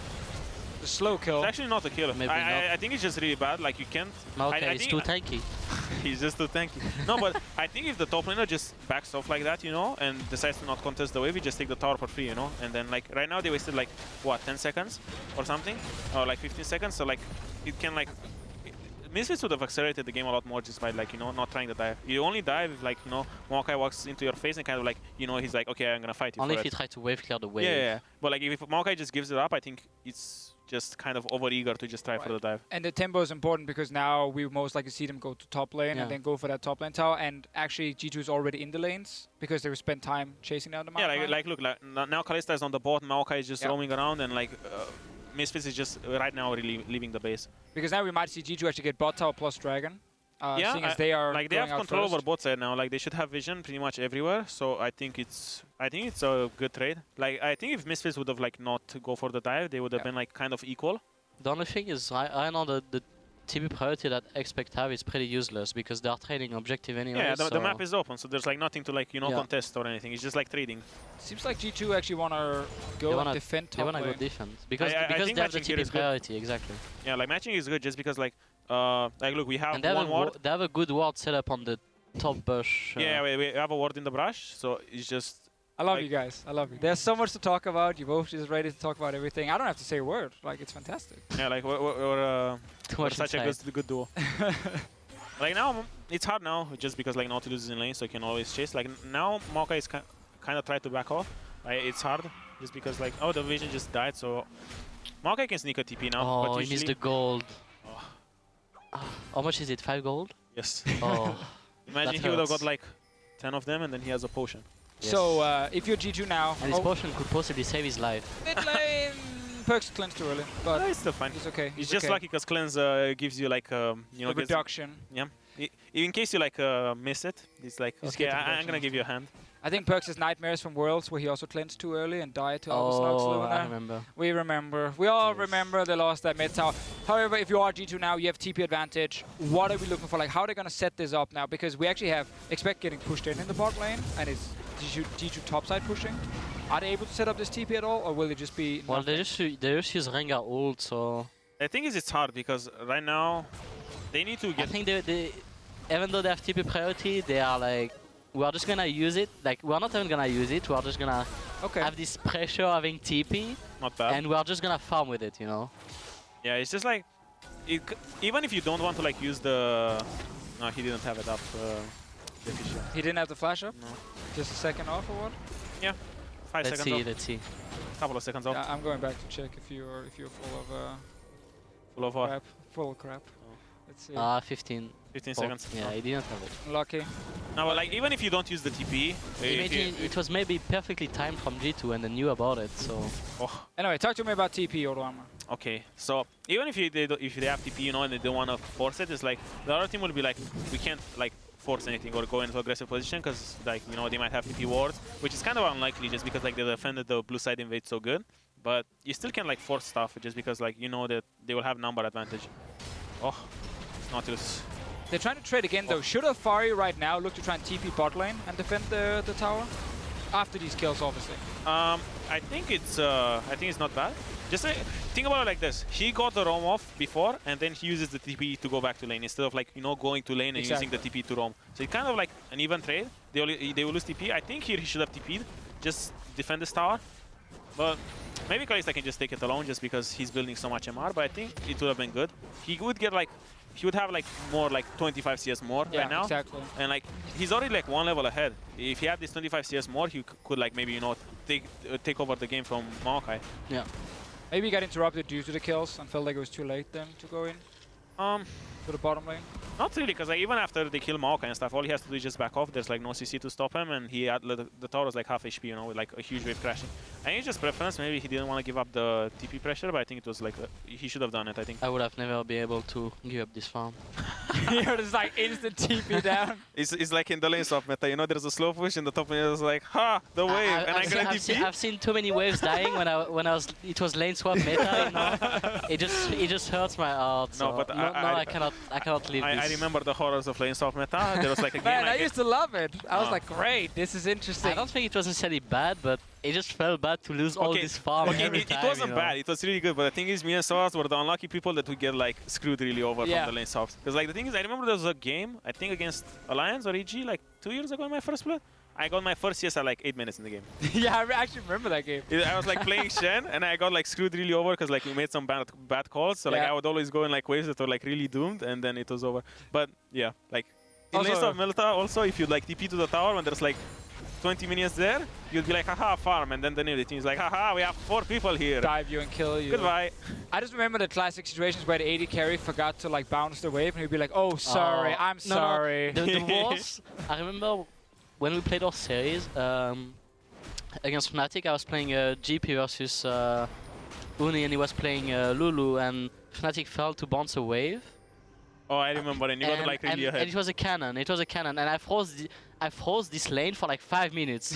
And Uni couldn't get any single CS, and he was super tilted. And I remember he was just like roaming around the map with Lulu like level 4, and you just sit there farming with your barrels. Yeah. So, we all missed the lane swap days except for, you know, when the top laner gets 0 farm. No, but like imagine that carry, he's like lane swapping, and he's like, I will play Kog'Maw, I will farm everything on the map. And then your top lane is like 1 CS at 10 minutes. Do you get tilted then? Not really. Like we have some stories, like in HTK, there would be like games like that where I would be like really farm startup. Then I'd be like, guys, like this is not going so well for me. I kind of need some farm, and they're like, and then they're saying it's fine. You're playing a tank. and guess what happened? 5 minutes later, we lost the game. Well, it was a bit unlucky. No, but I didn't really run it down. But like enemy top lane was like 100 CS ahead at like 15 minutes, and yeah, but you were a tank, ahead. so. But I was a tank, it didn't matter. And then your team say, enemy top laner is too tanky. The tank defense was too heavy. They had a better tank that game, guys. Yes. All right, this game here has actually been almost no laning because we just seen like trades, and we actually seen technically lane swaps, just like yeah, it was a lane swap. Later. Just because of the TP that the TP hurted that they had early on, that Misfits had, so they decided to do for swap, and now it's right. I don't know. This is the only way you can get swaps. At like 5 minutes, because like the tower resistances drop. So. Which is okay. Yeah, I'm not against it. It's not bad. Like at least you get like 5 minutes of intense tank on tank action. I think it would have been good, like if Misfits would have realized that G2 will most likely want to go for the swap because Misfits are TP priority. They could have just asked Graves to come bot and just like never let G2 get a push out. So they could have actually get the dive on bot and the game going for them. Do we hear a lot of calls when bot lanes recall after like the 5-minute mark, where are people then discussing could it be a lane swap or not? Do we want to match it or not? Or is it more like, hey, they recalled, or we don't say a word? So it depends. Like as we talked about earlier, it depends of like the moment. Sometimes it's bot lane is missing, but it doesn't matter, and sometimes it's bot lane care they can come top. Yeah. So it depends about the call, or is it like sometimes it's just care bot lane is missing, or it depends. Imagine you sit top and you're like 1v1ing and you're playing like this and amazing then the matchups. come level 6 with the trash and just like ultimates. And you sit there and then you hear bot is base, and 30 seconds later you're like, aha, I will kill him, and then Kalista ults you in the face and Thresh hooks you, and then... But isn't that your fault then? Because they call bot lane is base, and you should know they could come top. I mean, I think it depends, or is the call. Exactly. I probably could have, like, is it my fault if I say top lane is missing and then he gets killed mid? I could just say care bot side middle. I mean, it's your million as well, no? He could have maybe, like, warded, or... yeah. Like or he could have killed them both, no? Yeah, like if he's good enough, then he will just kill them both. Like, imagine their ball lane comes top, then it's my fault, because I could have, like, warded behind the tower or something. Potentially. I could have played better to just dodge it, Right. So we can always blame someone. Yeah. Someone can always get blamed. That is the thing in professional play. But it's fun always so much comes down to communication. Like how often the calls are a little bit lazy. Especially right now, like in the past, it wasn't like so big, in terms of comms, but right now the game is so much about like coordination. It's all about team play now. So since it's so much about coordination, like communication, it helps so much in terms of like what you want to do or do you want to set up things. So communication and coordination is the entire game right now. Yeah, like before it was like, no meta wasn't like... I mean, you could solo carry yeah, there was like carries, like you could solo carry from pretty much anything, and it wasn't like as like team play focused, but right now it's like if your communication is not on point, then you'll pretty much just lose the game. Is that what separates us from the Koreans? Or one of the big things? I don't know, like I think it's the coordination of the Koreans and more of the execution. Like they can execute team comps with really little. Like for example, what we have been trying to do this week, for example, that it didn't like pay off for us, is that we have been trying to execute comps with like really little CC, right? And we were just falling behind, and we were not looking for trades, and we just played badly, and it's just much harder. The Koreans managed to execute team comps with really little. As for us, we need like more CC to execute team fight better and stuff like that. I think it's just their discipline. Like they just know their win conditions perfectly, and I think like the way they practice and stuff is like they've been like in all the situations already, so it's like not hard for them to like come up with the solution. It's like the key to like winning with like a low CC comp is like, for example, if you set vision on like an objective or something, and then when they come to contest, that's like your fight, because they have to face check you, so that's like you're engaged. You don't need CC and stuff. So I think they're just like really good at they're just disciplined. So if you look at these comps right here, clear from Balkan. Yeah, fantastic to watch, even after the nerf to Sapling. But with tanks top lane, something we see quite often, obviously. it just makes it easier, I assume, to play the comps because you get your CZ, right? You have CZ from Maokai, CZ from Nautilus. So is this one of the big reasons we see so many tanks? Just because it makes the comps easier to play? I think we're seeing more tanks because jungler shifted from like early to more like carry-oriented jungler. So when we started seeing more Graves and all these kind of champions, we need like some type of CC from other roles, right? So it just shifted a bit towards like tank meta. Yeah, I think so as well. And like, you know, if you lose control of the map with a tank on your team, you just have him come to you and he just walks in and he doesn't care, you know, and it's hard because like think about like our game 2 against EUL. Like we had Rumble and we were winning really hard and they had Nautilus, and whenever they would lose control, they would just bring Nautilus over, press W and just face check everything. While like it was our mistake because we would like need to already be there and camping or something, and if they try to like walk through us, then it's really hard for them, you know, just because we have like set up more damage. The TP flank. Come on, Source, this is your time. He got slowed down, so the engage is not there anymore. I use ultimate though, so it's maybe they can use Maokai flash. It was an optimistic attempt. Oh, that was a flash. He probably thought he was gonna get charmed or rooted. Oh. Tank on tank action, let's go. Oh, Alpha is gonna... No. No one took damage. It's okay, it's okay. Are we at the point where Maokai is gonna be stronger than Nautilus, or are we still at the point where Nautilus is strong? I mean, I wanted to say that before the game, but I think that Misfits comp is never gonna be able to have damage to kill Maokai, just because you have Orianna Ball and Lulu, so they have to respect the Orianna ultimate on the Maokai. And I think G2 is gonna have enough damage to kill the Maokai, the Nautilus at some point, or should have. Yeah, I think with like Maokai and Orianna and Kalista, they have enough damage for like the front line, but I think Misfits kind of need to like flank and stuff. I think actually Lucian has a lot of damage as well, just because he went Blade. But I think like Misfits comp is just better at like flanking. You know, if Ari manages to get on a flank and then they just trade tanks, like Maokai is just fighting Nautilus, and like that's how the fight starts, and Nautilus gets ult on the backline, then Misfits has a better comp for that. But in a state on like, you know, 5v5 or like is frontline versus frontline and backline is just like in the normal position for both teams, I think G2 has a way better comp, just because like they will throw Orianna Ball on Maokai every time, so like they will trade tanks better like that. It's gonna be really hard for Maokai to get engaged off because he's playing against Ari, Lucian and Graves, right? Yeah. So he can pretty much only go into Nautilus. So as Dominic said, they should go for a double flank. I would like to see Nautilus and Ari flanking from both sides and engage into Orianna, I believe, because I think if they kill Orianna, they should never die in teamfight. But how is Ari gonna get that flank when it's G2 who's been pushing side lanes all game long? I believe it's really hard. It's a bit unlucky in that like, I feel like you now have some experience playing against that source from yesterday where every lane got pushed in like multiple times. When you have like 3 losing side lane, you pretty much can't do anything. You just have to wait for a mistake, but if they play really slow, and just play for Baron and stuff like that, you can't do so much. Like actually, I don't think like Misfits has losing silence. No, it's more just G2 have been controlling them, like especially. I think just Misfits. He's talking about the game that we had on the Fnatic one yesterday against Rocket. No, but here even right now G2 has kind of like lane push everywhere except like now for bot lane because Maokai is roaming here to get control.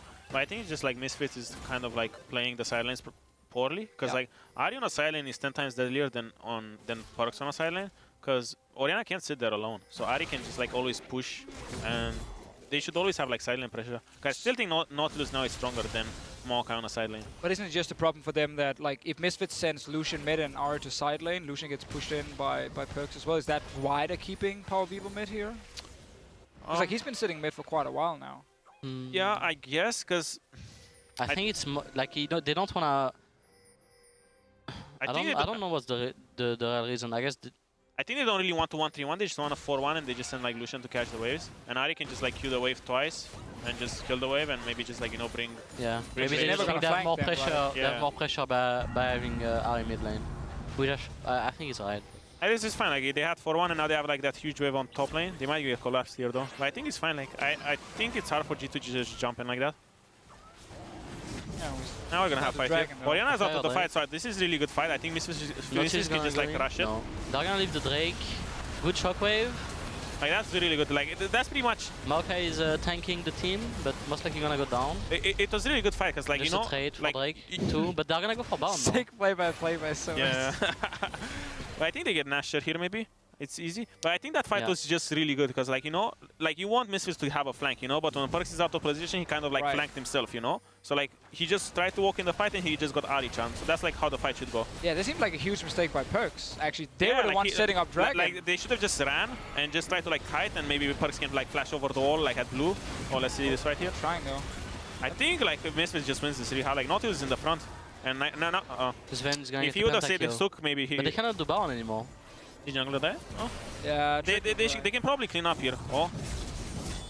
No, they cannot do bound. Yeah, I think it's too late now. Maokai is live with TP as it's well. Good, but they still got like they got like a lot of gold. It's okay. It's okay. No, it's my first on this series, so it's fine. Yeah. I'm actually very proud. It's allowed. I'm very proud. Yeah, definitely. First one's okay. Second one. Third one you fired. At least I'm not like Perks. He did. How many times did he say it on the post game? Perks says it like every second word. Oh, really? It's like a wrong word. Yeah. We have to like really slap him every single time. But he spank him. Spank the bad boy. Yeah. Well, no, because he doesn't get that. Like he doesn't get a reward. You know. It's more. It's the back. Oh, he doesn't like it. Oh. No. Ah, I see. He gets a slap on the wrist, you know, because. Did you like it when Trevor smacked your booty? Well, I mean, it seems like it was very popular. I saw your like reaction after that. It looked like you enjoyed it thoroughly. Like, I will admit, I enjoyed it mainly because it was on camera. That's why I think it was cool. But like your face was like priceless. You were like, do it again. I know. Let's talk about the game, though, boys. Instead of Oramna's weird fetish. What? It was your face, not mine. Look at that wave clear, guys. Look at that wave clear. Come on. Let's talk about that instead. So I hope we get a replay of the last. This is actually the Baron. I want to get the fight it's your as well. turn. Let's go. Oh. What is going? It's a replay. Well, Trick jump in. Maokai not just try to flash in and go on Mithy. They got Smithy, but no, they're just trying to chase down Trick. I think if Misfits would have turned better, they could have gotten Trick as well. Just because, like, if Nautilus would have... I think if Lucian, like, if they got Trick earlier and Lucian didn't die, they could have done bound. This is good fight. Like, Kalista is really split. Yes. I think Ari is maybe a bit too deep. Oh, no, this is really good fight. It's just like Ari managed to back out of that fight really well. Gonna get mid tier. Yeah, they will lose mid tower here and a lot of pressure. They can. I think Nash is for still tier hard. 2 and maybe either tier 1 and bound, I think or they it's go easy tier to 2 dive now because like if Nautilus lands for a tier hook, 2. Yeah, might be too hard. I think. But they have no shockwave, so they can't do anything. Actually, yeah, they don't have ulti. Now I think I expect that. Yeah, this is really good. I don't know what they're trying to defend. Like they cannot defend. Yeah, this was really good play. It's just like it's so hard to defend when like Nautilus walks up to you and he can like always hook you know. I think if they had shockwave they could have, but just because they don't have shockwave they couldn't. There's no way they could possibly defend this turret. They're gonna try for Nash? I mean, Misfits have now been winning like the last 3 fights in a row and actually just killing. I think it's just because like I think G2 is kind of disrespecting and not playing more with like their like number advantage, you know? Yeah. So like all they're like getting impatient. Like these past 2 fights are like 4v5s pretty much. Just because like Perks in that fight, even though like he was at Dragon, even though he was kind of close, he was still like, you know, too far. Like it's still a 4v5. And right now it's kind of the same. Shockwave. No. No. But now he dies. Now. Goodbye. Well, G2. And we have a game. We have a game, guys. 3. A lot of kills, man. We're gonna get game 3 Actually, as well. we finally saw Nautilus do some action, you know, like land some hooks, ulti some people. Like, look at this. Yeah, he walked in. He just smacked him over the head and he's like rooted there. Like, look at this. Nice hook. That was a really good hook. You guys think that's the G2 team calling for the engage and kind of sacrificing for Expect, or is he the man just saying, no, what? I think they just thought they can defend, you know, but they kind of didn't really think about it that much. It was just, I think, just like a poor judgment call. Everything has really been falling apart right now for G2. They just thought that they could defend his turret, but I think it should have been a call coming from Perks that he don't have shockwave and he don't think that they can defend, because maybe the others could, maybe they thought that they could possibly do it. Yeah, I think they can give up the tower, and they won't lose Nasher, because like it's hard to do Nasher in like a 5v4. Orina shockwave would be up maybe. They already have tier 1 mid, so even if they lose tier 2, it's just like it's pretty much gold at this point. It's only gold at this point. They wouldn't get that much control because they still have their tier 2 top turret up, so... I would have like Nautilus here to just leave bot as a slow push and just go mid. Yeah. And then like He should have leave it earlier. Yeah, he should have like maybe not left it. Maybe it was like a slope, a big wave stacking, but I think he could have left it and just go there. Because I think Nautilus group to the team right now is like so much better. Yeah. What do you guys think about the But I locket on think he Nautilus? played too many carries, so he's looking to get the turret. You know? Yeah, he wants to smash that turret to the ground. Okay, you want to go for the turret pressing instead. W and going for that auto reset on turret. Yeah, that 50 damage. Anyway, imagine if he does that like 55 times, then he will get the tower. I mean, he will get it at some point. Obviously, he needs to be with the team. Before there, I just asked about the locket. Is that the worst thing as a top laner when you have to buy support items, or is it okay? It's not that bad. Fine. It's actually really strong item. Yeah, it's really powerful, especially when you're ahead, or if you're playing against. If you're playing, like, let's say you're playing Nautilus into Rumble, and you didn't get dive or something, you're like equal, then going for locket is pretty strong. It's just like a strong, like it's not you like get locket redemption. Yeah, it's not that individually strong item, but for like team fights, it's just so easy. Like look at G2's comp, they have like Orianna Shockwave is pretty much the biggest threat, you know, because like if you walk into Shockwave, then that's your only like out of the fight. But they should never be able to get Shockwave. Yeah, with their and even if they do, they have like Nautilus locket for it. It's like the stats on it are still okay. Oh, that's a pretty. They're cost efficient. Yeah, they cannot use it on anyone because they have all dash. So Perch is like, I'm just gonna wave clear with it. And now bottom tower, take a lot of damage. Yeah, locket has 60 MR, which in itself is super strong. Yes. I don't really like the play from Misfits, like they're closing out. I think just Ari should stay mid and Nautilus just group, because right now they have like this weird 3-2 and they just try to like keep running between the waves, and it's like doesn't really do much. So I think Nautilus maybe it's just like they could kill Trick there if Ari goes faster. Yeah, I think Ari hesitated there and they could kill there, but usually I think it's better to just, yeah, they should just leave Ari on the bot, I think, on the mid, sorry, and just have Nautilus group and maybe like, you know, face tanks so like the carries can hit the tower. Because right now they're like, this Nasher is almost over and like G2 just stalled, like their base being destroyed. On the flip side, on the good side, they have Inferno Drake now to take. Do we think right now the G2, like, if they survive for another 5-10 minutes, do they... Oh, there's a fight coming though. Rengar side okay. using ult, they want to contest. We're back live. I think this is good. They're waiting. Oh. I think this is a fine fight. It's like Rengar is really split now. It's gonna be a frontline fight most likely. Like, Trick is almost dead. Nautilus, actually Nautilus has no ulti for the whole fight. That's the problem here. Oh, she actually loses this fight. On the on tank. Don't power people though. Sven is going nuts. Ooh. Yeah, Sven's gonna clean up. Holy moly. That was a really good fight. It's just like Nautilus didn't have ulti that fight, so that's the only reason the fight went lost, you know? Because like when you trade tanks like that and Nautilus can ulti the backline and just like stun them for 2 seconds so they can't do damage, then it would be a good fight. But just... Sick Kalista. I think G2 just outplayed them in team fights. I think Misfits still has better team fights, but I think G2 just like outplayed them really hard in this team fight. Okay, so basically Misfits stronger right now. I think Misfits is still stronger. Okay. And I think Misfits is stronger for a really long time, because I think Nautilus... you don't think at some point, like, Orianna, even if she cannot get the shockwave, she's just gonna be so much more stronger than Ari? I think she will be on that aspect, but I think if Ari tries to flank, then I think she's better. Like, she just needs like... Yeah, but it's gonna be harder for them, like, right now, Misfit is gonna look to push them, right? But they cannot really flank on tier 3s, so... Yeah. It's gonna be a frontline fight, really, like this one, you know. Yeah. But this fight was fine if Nautilus had ulti. I think they like Nautilus is overextending now in fights. Like look at how many Kalista stacks there are, and I think Kakao somehow gets caught.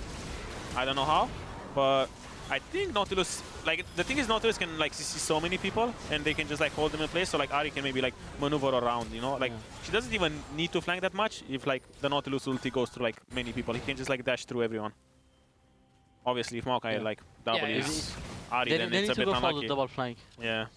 So looking at some of the builds, like not necessarily especially the top laners. when they have silent, like Nautilus have been getting silent pressure so much. So the builds, let's go, guys. Yeah, I just want to look at this Lucian build with the 2 tanks here, the 2 top laners, because with this build, yeah, okay, Blade is good against the tank, but having no IH when you are trying to kill these tanks late game, like. He's actually not going to deal that much damage to either Nautilus or Maokai. I don't think he really needs IH that much. I just think maybe instead of... I'm not really sure about this build because I didn't really see it, but I've tried it myself and you actually, like, your damage against tanks feels really meh. That's why I think maybe he should just, like, you know, go the typical Black Cleaver Bork maybe. Like, you have decent amounts of attack speed, and you kind of like shred the tanks. It's just like Blade is so good against tanks, and then maybe he could have like finished up with like, you know, static Phantom Dancer and Eye Edge. Right.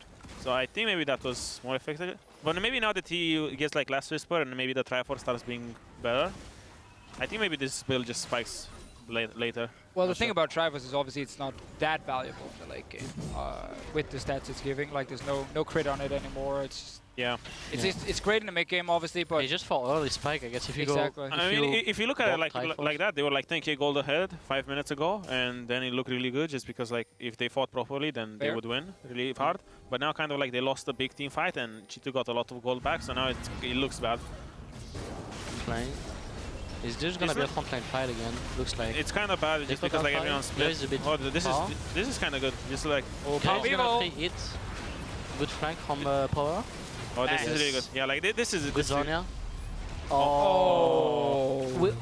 This is. I know. Yes, I know this. This is called the Ocelot Shockwave, no? Oh. Perkz learning from his owner. No, but I just think like Nautilus is just such a better tank right now. Just because like like both tanks are gonna get Colossus. Maokai will have the ulti on for like damage reduction. But Nautilus is like he has like the W up. Like that's 20% of your max HP as a shield. Right. Like two times in a fight. So that's like a lot tankier than Maokai can be. So I think that fight was just really good because like if you focus like Locket, Nautilus there, and then Nautilus will just ulti your backline, and the whole time Ahri just gonna like try to run around and catch people. It's just like really good team fighting from Misfits. Yeah, we got our Power Vivo flank in the end. I should just highlight it. Like, and we have a series. We have a series. Oramna is hype. I'm so hyped. I think overall this was actually a very fun game to watch. It was more fun than game one. Like we had more action. Like Nautilus, like the tanks got like more stuff to do. Like in the game one, like just the other side of the map was always winning. So like the tanks now just had a lot more action. More action. I think some good team fights. We got to see the one where Alphari didn't have ulti. It went in favor of G2, but then here in the end, them actually engaging onto Alphari alone. Like you saw the 2 double shields coming, or 3 shields actually coming in from him. They gave, like, them focusing Nautilus there, just gave perfect flying for Power, and Graves was freely eating as well from the backline, so it was just a bad, poorly executed from G2 team fight. Because like you still want to cut back, but like when Nautilus is there and manages to get ulti on like 3 or 4 people in that fight and just throw the passive on Maokai, throw the passive on Rengar. Like Rengar was stuck in the fight there and he was just getting Lucian ulted, so I guess he kind of like got ulted by Nautilus and hit by the passive. So it's just like, oh, they should just cut back, but they couldn't. They lost the fight though. Let's give it over to the analysts so they can talk about it.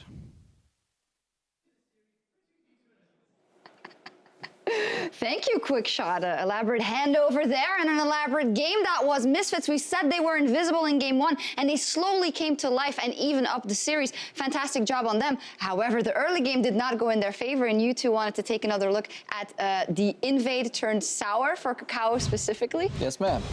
Yes, Kakao here was extremely ahead and he probably could have had like 2 levels up on Tricky if he takes this room. He was about to do Tricky like dirty. Like he outpathed him really hard in the early game. He's already a full level up. He's stealing the Grom. The poor sucker's trying to gank to try and get back in the game. He walks around the corner.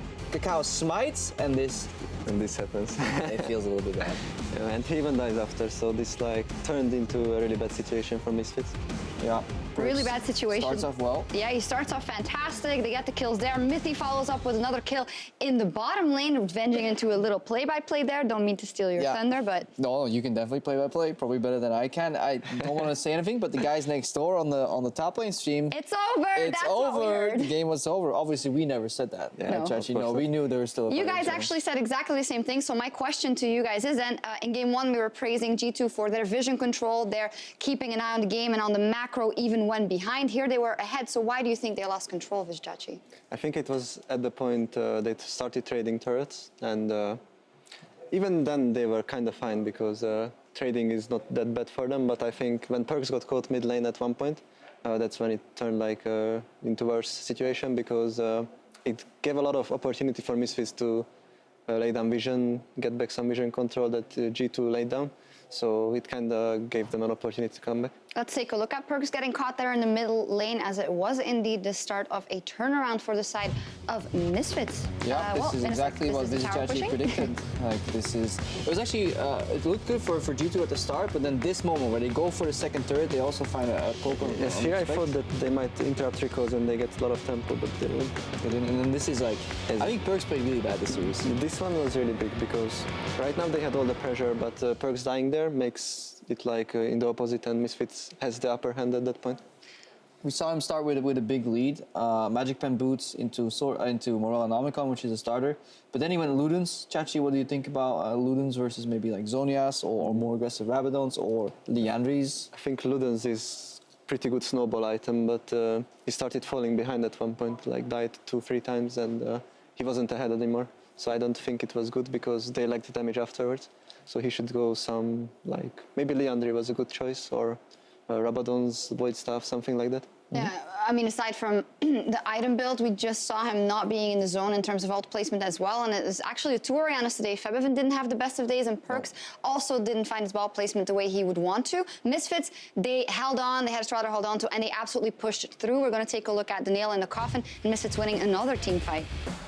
Yeah, they were pretty decisive, and it's all about whether Power Reveal can connect. I think that was the main decider in a lot of these fights, because a fight after this is where Sven started like really winning hard in fights, but these type of situations, we haven't really seen G2 give them away, and for me it also stems from Expect just having no agency in the game. Chachi, you're on stage, a lot of top lane champions get picked and banned out, the enemy gets Nautilus, and Sheepy tells you, Chachi, we're gonna pick you Maokai. Are you happy? I'm not, because Maokai is just not in a good state right now, so I didn't really agree with the pick here, because you just lose the lane kind of to the Nautilus, and as we could see, he didn't provide too much, so I just didn't feel like it was the best pick. Maybe they could have gone with Renekton or something like that as well. Yeah, you guys also wanted just to see more from Alphari, and he definitely had a presence in that lane, even though it's obviously not the most exciting matchup. Is there any other player that for you guys on Misfits had a much better game from game one, or was it as a team? Did they hang on and find better macro solutions to the problems that were dealt to them? I think as a team they played good, like way better than the previous game, but I think Kakao was playing much better as well this time, because he was pressuring Trick early a lot, and even after falling behind, he was catching up in levels and farms, so he was never really behind in the game, so he was pretty good. I mean, Kakao early pathing was actually, it was beautiful to watch. It was a little greedy. Sometimes he went for like the extra camp before switching back to the side where he was kind of forcing Trick into, but he butched him. If he gets that Gromp, man, it's level, I think he actually gets 6 off that Gromp, and then just... Then it's kind of over for Trick, but... The big question now going into, I have to cut you off because you have to move on, but I do want to know, can Misfits break that epic G2 winning streak in series, or will G2 bring it home, Visit Chachi? After this series, I would say it can go either way at this point. And maybe Alphari picks some carry champion, and Expect gets too far behind. Let's see for next game. That's too easy. I'm going to say no. Misfits can't do it. G2's going to win second. Misfits can't do it. Well, no, it's up to the Misfits to prove Crepo wrong, which is what we all live for. Up next, our final game of the evening. Will G2 maintain their incredible undefeated streak, or will Misfits cut them down to size? We will find out when we return.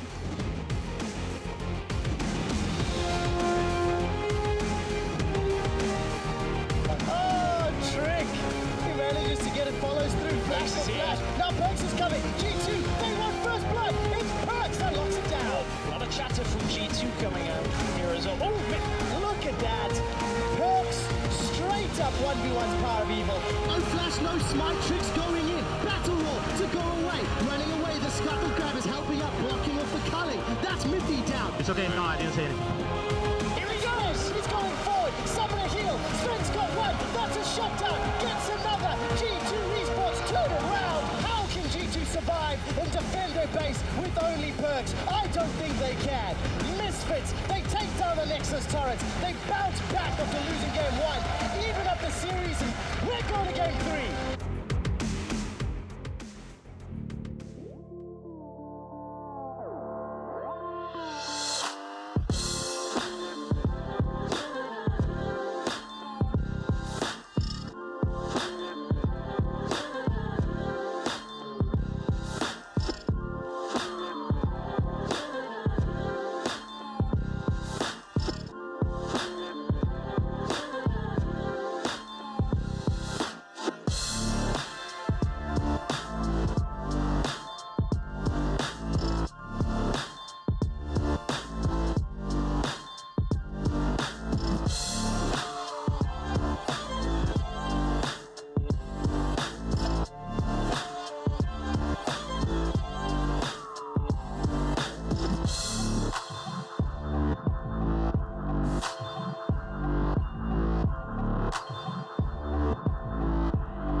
back. Oramna here and Soas with me, top lane stream. We covered the top lane, the very exciting Maokai versus Nautilus matchup. We've had some Really exciting. some other good chats about, you know, Jim and weird things. I mean, we're lucky because, you know, like when we cast it, it's a lot more fun. But when you're in game and you're playing that matchup, you're like, oh my god. Yeah, so like, okay, what actually goes through your mind? Do you have just like a little monkey up there just kind of clapping and nothing else? You just kind of brain AFK? Or what goes through your mind in that matchup? I mean, it's kind of like that monkey, you know, and then when you see an opportunity as Nautilus to hook or get a good trade, that monkey starts clapping really hard, a lot faster. And then you're like, oh my god, I'm getting so hyped. The thing is, when you're playing Maokai, you don't even have the monkey. Yes, like, you're just like, the monkey is just sitting there. And when you just don't clap. He never claps. Then when you get the CS, she's like, and you're like, accomplishment. There we go. Put that one on Twitter, Hans. It's the way we describe, you know, what goes through the pro player mind when you play Nautilus Maokai, the very exciting matchup. Are we going to get different matchups here? Are we going to get carry versus carry? Do we ever see Fiora versus Camille right now? Is it always at least one tank? I would like to say Camille, honestly. Camille is fun, but with Fiora, she's not really that good into Camille. Maybe she... Well, I was just going to bring up a carry. Yeah. I mean, it would be more fun just because like we would have more to talk about. But I think just... Alpha really likes to play Camille. Yeah. That would be a really cool matchup just to like see Camille. But I just think like how pick and ban went so far, I think we're stuck with another tank versus tank. Maybe it's not Maokai, so it's more exciting a bit. But at least it looks like Nautilus is going to be played again, but we'll see against what. Would you maybe look for a Nautilus ban? Like seeing as he's been very successful in both the games? I would like to. I think it's, I mean, by far the strongest tank, obviously. So if you want to deny tanks, you cannot possibly blind pick Maokai. You can't. So if Nautilus is out, what do you have to blind pick if you want a tank? You pretty much have to go for Gragas, right? Right. Yeah, probably. And Gragas is not, like, there's a lot of champion you can play into Gragas too, but he will still be okay as a tank, but he will never be close to as strong as Nautilus. So yeah, I just think that if the bans go like that, where you just ban Shen, ban Kennen, ban Rumble, ban Camille, you kind of have to ban Nautilus just because like, if you ban it, the discrepancy between like the tier list on the top lane is like more similar, you know. But like right now we have Nautilus as the highest tier of tank versus Maokai, who's one of like the lowest, you know. So there's like a huge imbalance, and we kind of like saw it even in the game before, just because like Nautilus did so much more work than Maokai did. Exactly. I think Nautilus ban is good, and just have like two weaker tanks that are just like worse, but when they battle each other, it's kind of like more balanced. So if you're G2 now, you ban Camille, Rumble, Malzahar in the last game, which one do you drop? Is it the Malzahar or the Rumble? I think maybe the Malzahar, and you just try to play like Lulu or something, because I think if you keep going into like that top lane ban, you're gonna just get Nautilus first pick, and then it's kind of bad for you. Yeah. So let's see, like they or still else coming. they just like do the same thing as they did draft 1 with the trying to play Renekton, but they should change. They should sort their team comp somewhere else. Just as we talked about game 1, like maybe change jungler, maybe change mid, get like a priority mid laner, like Odamne said, like maybe Syndra. Yeah. Like now I think Misfits did good with the Shen ban there, just because you kind of have to force the Nautilus ban from G2, else Misfits would just like first pick the Nautilus. So I think Misfits are doing the ban phase smart, just because like Syndra's out, so like the best blind pick mid is out. Okay. Shen kind of forces Nautilus ban here maybe. So yeah, like get it. Nautilus ban. Sick predictions on the desk, guys. This is why we are here, to predict the Nautilus bans after two first picks. Now top lane is like more open, but this opens like Shen is banned too, so there's really... What do you actually blind pick there? You blind pick Renekton, right? Yeah. You probably blind pick Renekton, and then you try to blind pick Renekton as like on the third pick for G2, just so you can like ban Gnar and Kennen. So then you have like Renekton into like Gragas, who's like kind of a weak tank. So like the impact is gonna be like probably Renekton will be higher. So I think you can play Renekton into now if you have early jungler, or if you have a jungler that can possibly do something top. I think it's okay. I think it's gonna be like 50-50 for most of the time if Renekton plays really well in the early game. Yeah. But still, like later on, it's gonna be really annoying for Renekton on the side lane. But in teamfights, they should be kind of similar. Yeah. Okay. What if Misfits grabs the Renekton on their side over here? Because you said you wanted to see G2 take the Renekton in the third pick here, so they could ban 2 top laners. Misfits might just grab. But if they do that, then they just get counter picked instantly. That's the thing. So what would you like maybe they can pick a jungler and Renekton, so you kind of like forced to like G2 loses a power pick on one of those positions. So I think that's maybe the adaptation they can do. But overall, like that's the strong point about the red side in pick and ban, just because like you can pick like a strong counterable pick in the third pick, and then you just ban the 2 counters, and then you kind of get an advantage like that. But right now, Misfits, I think they kind of got the better end of it, just because they got the Malzahar first pick. Right, and we might see the Lulu last pick from G2 against it. Otherwise, there's like Tam Kench available. Could all be banned away, because we see a lot of different like picks here. There's mid lane from G2, support from Misfits. This is a really early Kalista. Yeah. I mean, they see Caitlyn already, but I wonder like.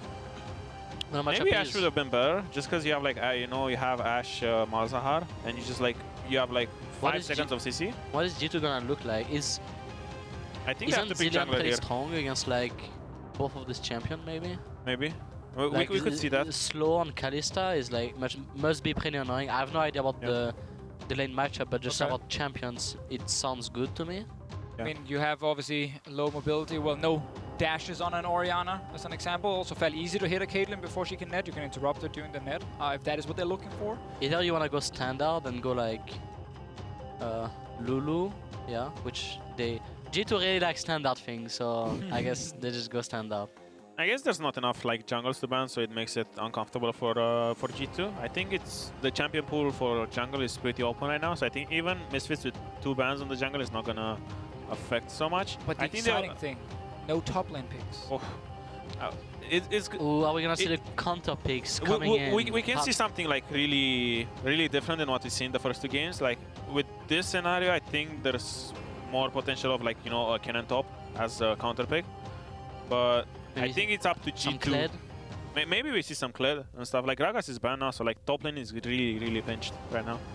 I'm really excited to see what's gonna go through. Gragas is banned too. Surely we're gonna get some carries now. I think I will not like to be in the position right now where I have to blind pick, because like you get countered really hard now. It's really hard to blind pick. I think if I will blind pick something with all this ban, I'll maybe try to go for a Gnar.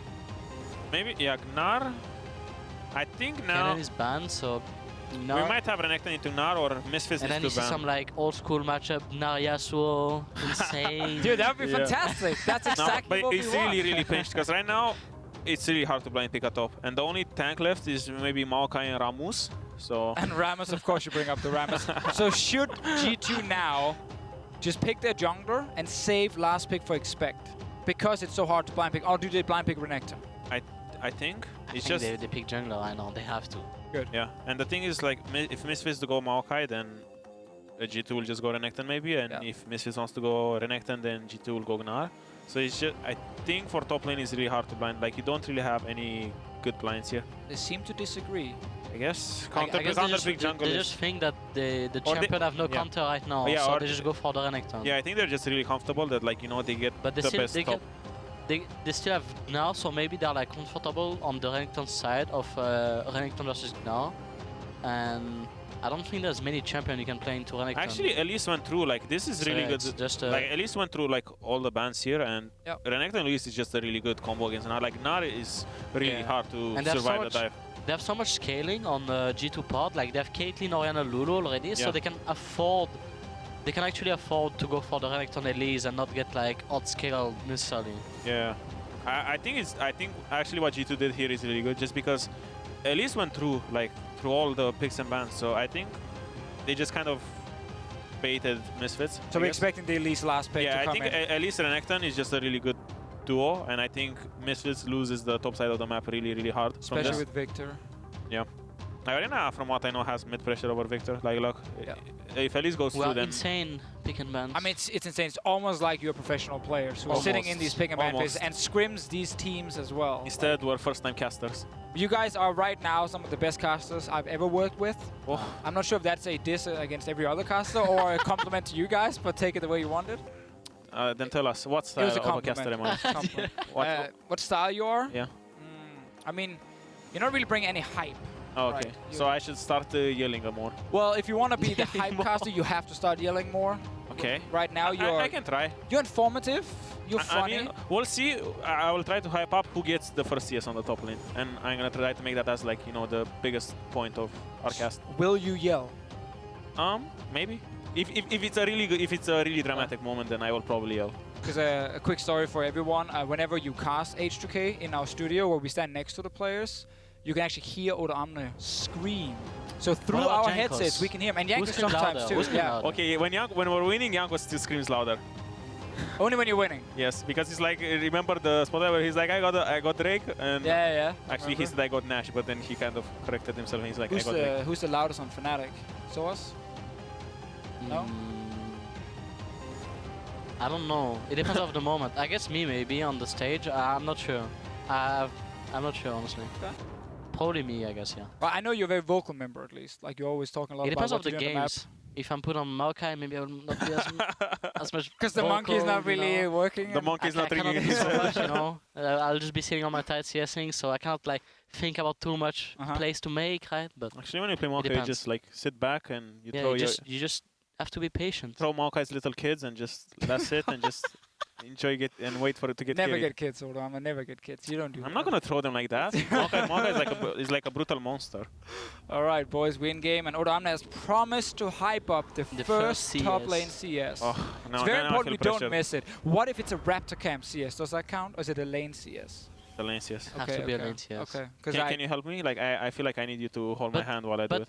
I can hold your hand if you want. But what if Renekton is going for Raptors? So then Gnar just get the first CS anyway. Yeah. Yes, but so there's no fighting for the CS. He just. I just hope it's gonna be on screen, so we can hype it, because we can guarantee it's gonna be on screen. Like, they can hear us. It would be really like disappointing, if we like see something else and then Gnar gets the moment and we kind of have to like try to anticipate the hype. Very true. They're gonna be like, he gets Classic boring level 1 fan out where nothing happens. Everyone's scared for their lives. Everyone is like, do they invade here? It's game 3, guys.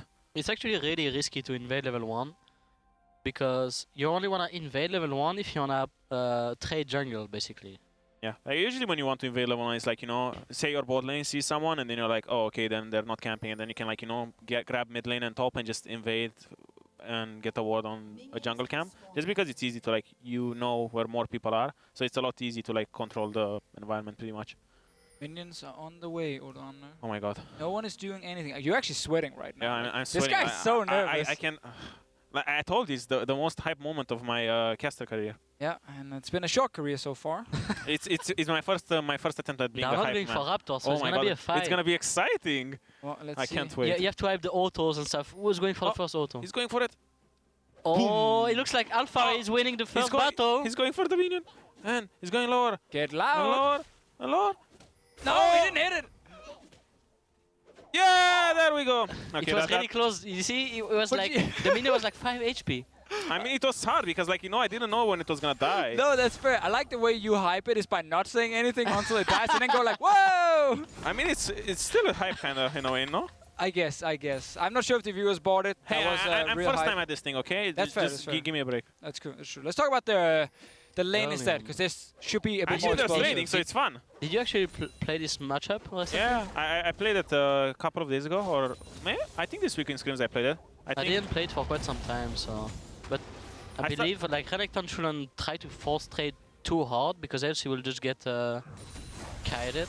I think Renekton kind of like, got chunked too much from auto attacks early game. Yeah, because he tried to go for a Q with Rage, and then he just got like 3 auto and Q by Gnar. Or even when like, I think he shouldn't like, try to contest the push, just kind of I think he can go for trades at level 3 because you have double dash and stun. But like early game, when but like level 2 it's too risky. Yeah, it's just because like, you can maybe with 50 Rage and just back off if your wave is decent enough, but at level 1 I think he just got chunked too much, so that's why he lost pressure. Like, he already used his potion, but now Gnar is gonna have a free lane basically.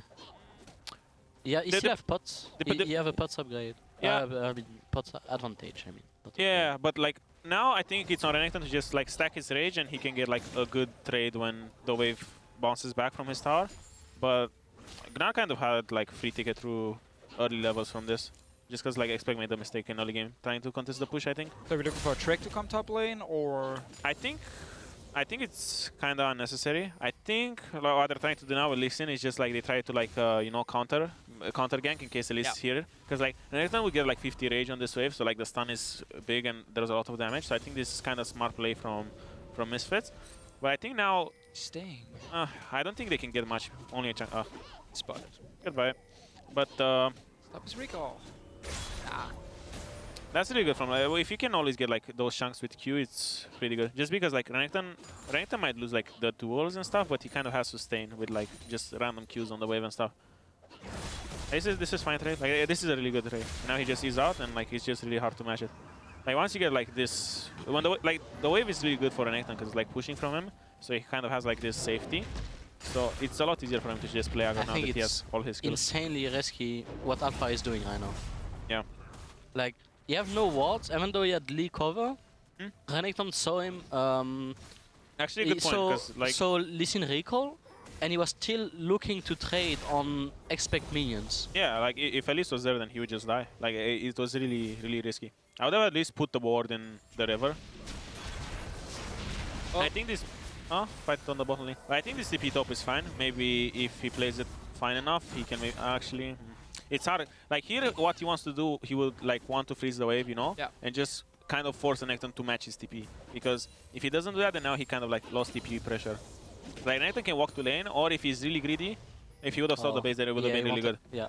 But he can be greedy and just TP back to lane and kind of like keep lane pressure, or he can just like be a bit more selfless and just save it for the bot pressure. Yeah, he should probably run there because his base is not that great, and maybe we'll look for a better opportunity to TP. Do you guys think we're gonna see some bot lane plays from G2, or is it just more he's waiting for maybe a second recall? Well, Gnar don't really wanna TP on bot for first turret. Like it's really hard to get TPs on Gnar because you wanna get your rage going, right? Yeah. So it's not a Gnar is not a great champion to TP. Ideally, with Gnar you wanna scale, get your back cleaver going, get your frozen mallet, and then you're gonna be pretty strong. So maybe G2 is gonna look for the TP. The thing is, it's hard because it's kind of predictable, and bot lane is not gonna be 6 for like a really long time, you know. Like bot lane is gonna be 6 by like minute 8 or something, and then that's when Gnar's TP is gonna be like 30 seconds or a minute off cooldown. But then they just give pressure up a bit. I actually would have liked maybe Renekton to just TP back to lane and keep up the pressure. Might have been more effective. Right. But I think the chances of getting a dive are not that big. Actually, with Elise, maybe they're a lot bigger. It is this is a really good potentially bad for Fari. Oh yeah, his way back. I didn't even notice Elise, but if he would have greeded to like go in or maybe force the ulti or something, he would have gotten ganked, and I think he would just get one shot. It's not happening. So builds here. So as you mentioned, Black Cleaver, Frozen Mallet. Are we just gonna see like Black Cleaver first with Ninja Tapi and then for Frozen Mallet? Is that like the big 2-item spike we're looking for? Well, Fari, that is. I think Gnar. I mean, it depends of base all the time, obviously. Like what base you get, so depending of what base you get, you will get different items. Yeah. But ideally, I will, if you have like the best base you can have, I think I would like to go Phage into Boots into Black Cleaver. From my experience, like I feel like if the Renekton plays the lane properly and kind of gets like his early game lead in a way, it's kind of inefficient to go Black Cleaver because you just play Black Cleavers on both tanks, and I think Renekton will still like get the better of like pretty much all the trades. I think if you like just go Frozen Mallet, you lose on the damage, but Renekton doesn't have any win condition anymore. Just because like if he takes the trade, he cannot like back off safely. You will just chase him down. Like he will win the initial trade, but the whole time you're chasing him back to like safety for him, he will like keep losing trades like that. Yeah, but I think it's good if the map is open.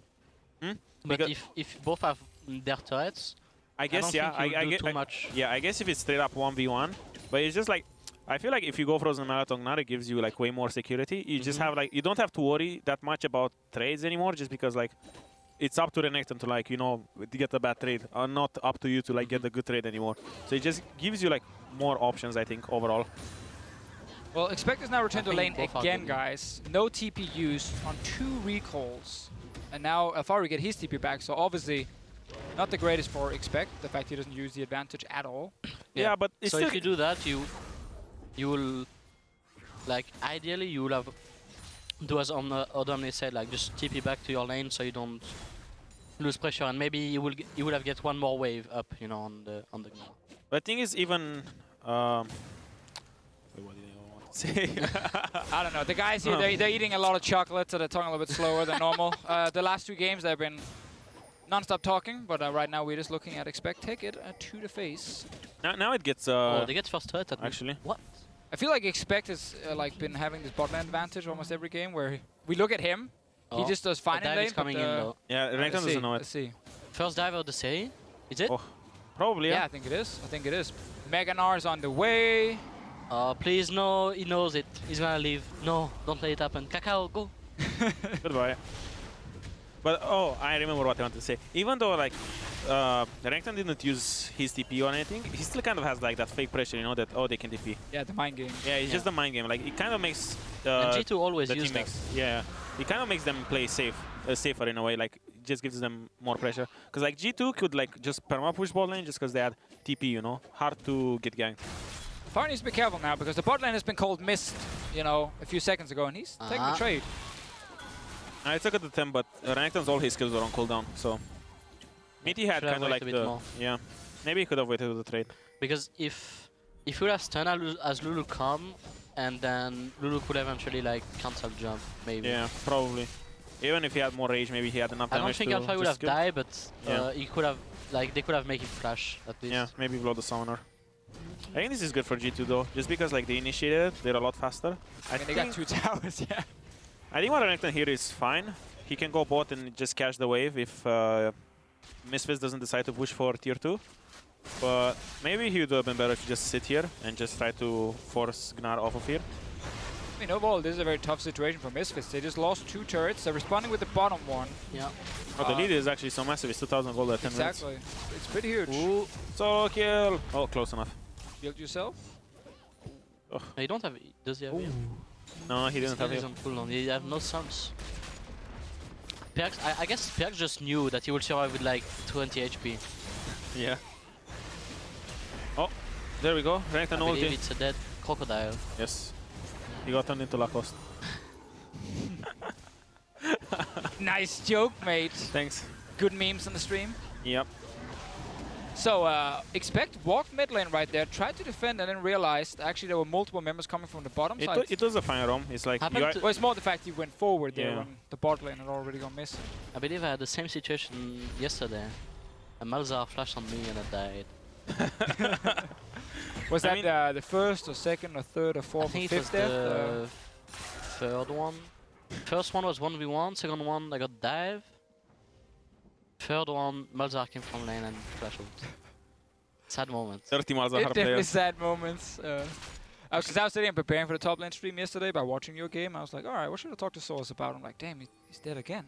Now he gets killed in the side lane. But then I saw Dominic play today and I actually felt better. I actually felt a bit better. Yeah, that's true. As you guys can see, we've brought up 2 top laners who like to feed a lot for this stream. It's okay. It was just one of those days for me and Soaz. Obviously, you were against Chachi. Yeah, actually, there was nothing I could do. Is Chachi the best top laner in Europe?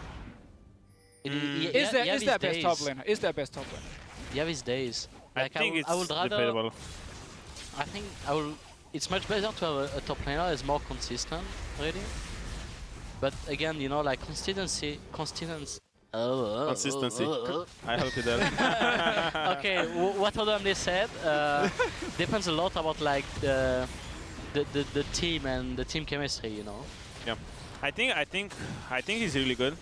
I think he plays overly aggressive sometimes, but his laning phase is just really good because he takes risks. While I prefer to like play more safe and just try to like go for like low risk, low reward kinda, while he goes for like high risk, high reward. Because like the way he used to play, it kind of maybe changed a bit now.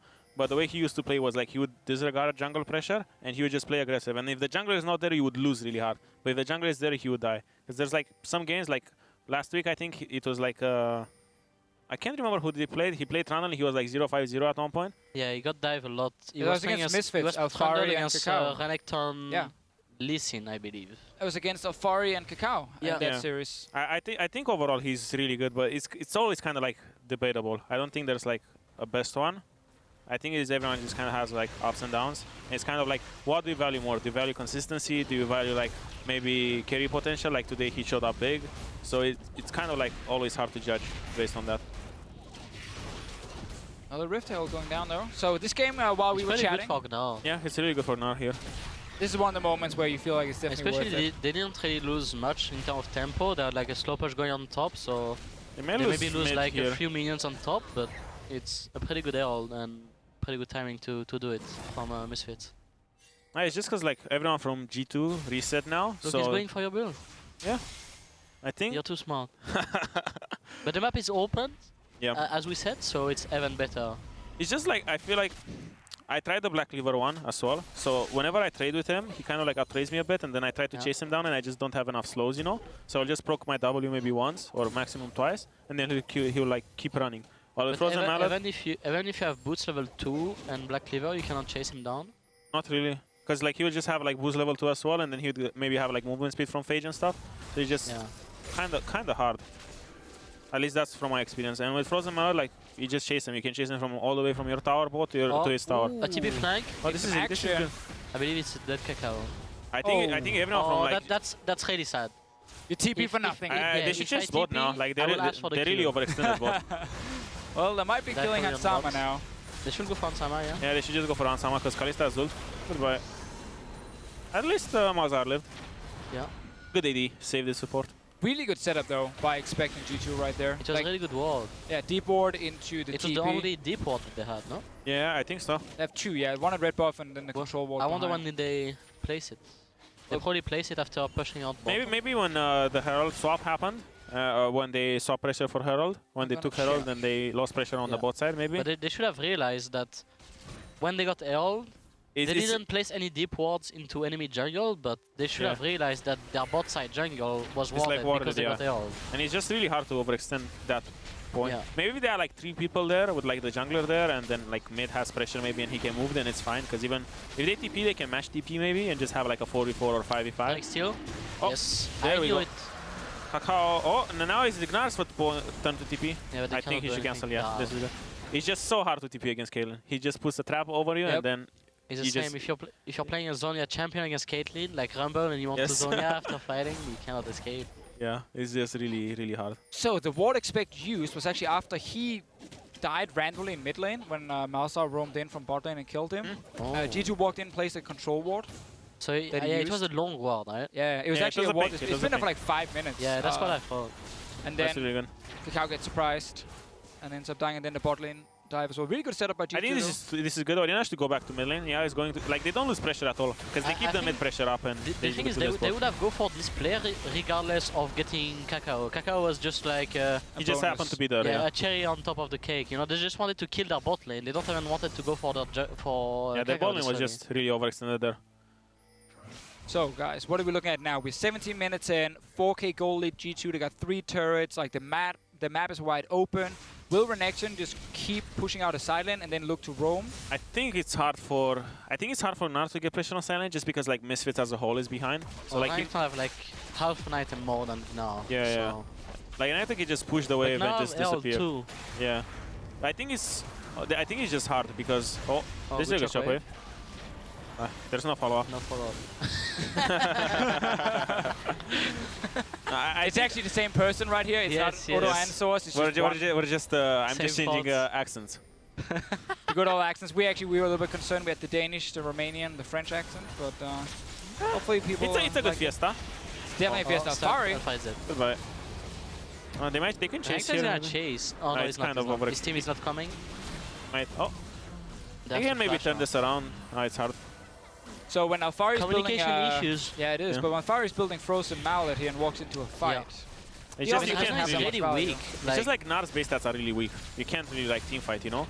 If you want to team fight, it was like in the old meta where you would play Irelia top and you had to do random first item and just kind of like neglect all the offensive stats. It's because like your base stats are kind of like a mix between damage dealer and tanks. So you're kind of like not really like good at anything. You're just like being kind of a hybrid. So like now you can't really team fight. All you can do, like since you dedicate to being a split pusher, you can only split push, and you can't really like team fight. You can only clean up maybe in a team fight if you find a AD carry or something, just because you have enough HP. But I think it's really hard to just straight up team fight. I mean, he should win against Renekton at some point, but it's pretty hard for him to teamfight against Lulu and Case. Yeah. I would jump in here and just chase him down. Yeah. So what is the next item from Nord that Alfari Especially needs? as you have a ward in Tribush. Yeah, and he used the... So what did you say? I just asked what the next item was he needs to be able to win this side lane. I think he still wins now. He still wins now. Black Cleaver would just make it a lot easier. But... Just for the CDR and being able to chase down people. Yeah, with the movement speed. That would be really good, I think. Oh. Oh, you're gonna come to us now. There's a pause, so you guys will be on camera again. Oh no. Look pretty, smile, throw the Smile at the chocolate away. These guys have been eating chocolate for like...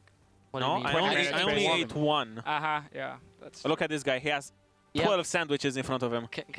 you want to show the sandwiches? just show the like look at the fish. What you have there. It's because I'm bulking, you know. Oh. Like, I need all the protein. Oh, for the gym? Yeah, for the gym. For you, of course. For me? Yeah, for both of you guys. Just for the stream? Just so you kind of like... So I can look like Crepo, you know, and sit like all swollen on stream. The classic Crepo Hey, when move. can we like trade you for a Crepo casting? I mean... If that's what you want... I kind of want to trade color casters and kind of get the best experience. Yeah. I want to hear that Belgian accent. Sure, he's gonna be happy to join. I just muted myself right there. I'm sure he's gonna be happy to join. I'm very sad. You actually Just because like this is like a unique opportunity for me and Soa, so we kind of want to. Oh, you want to get a bit of both We kind of want to get the best of both job. worlds, yeah. Okay. So we might actually be we're going back into the game. Nice. Hype.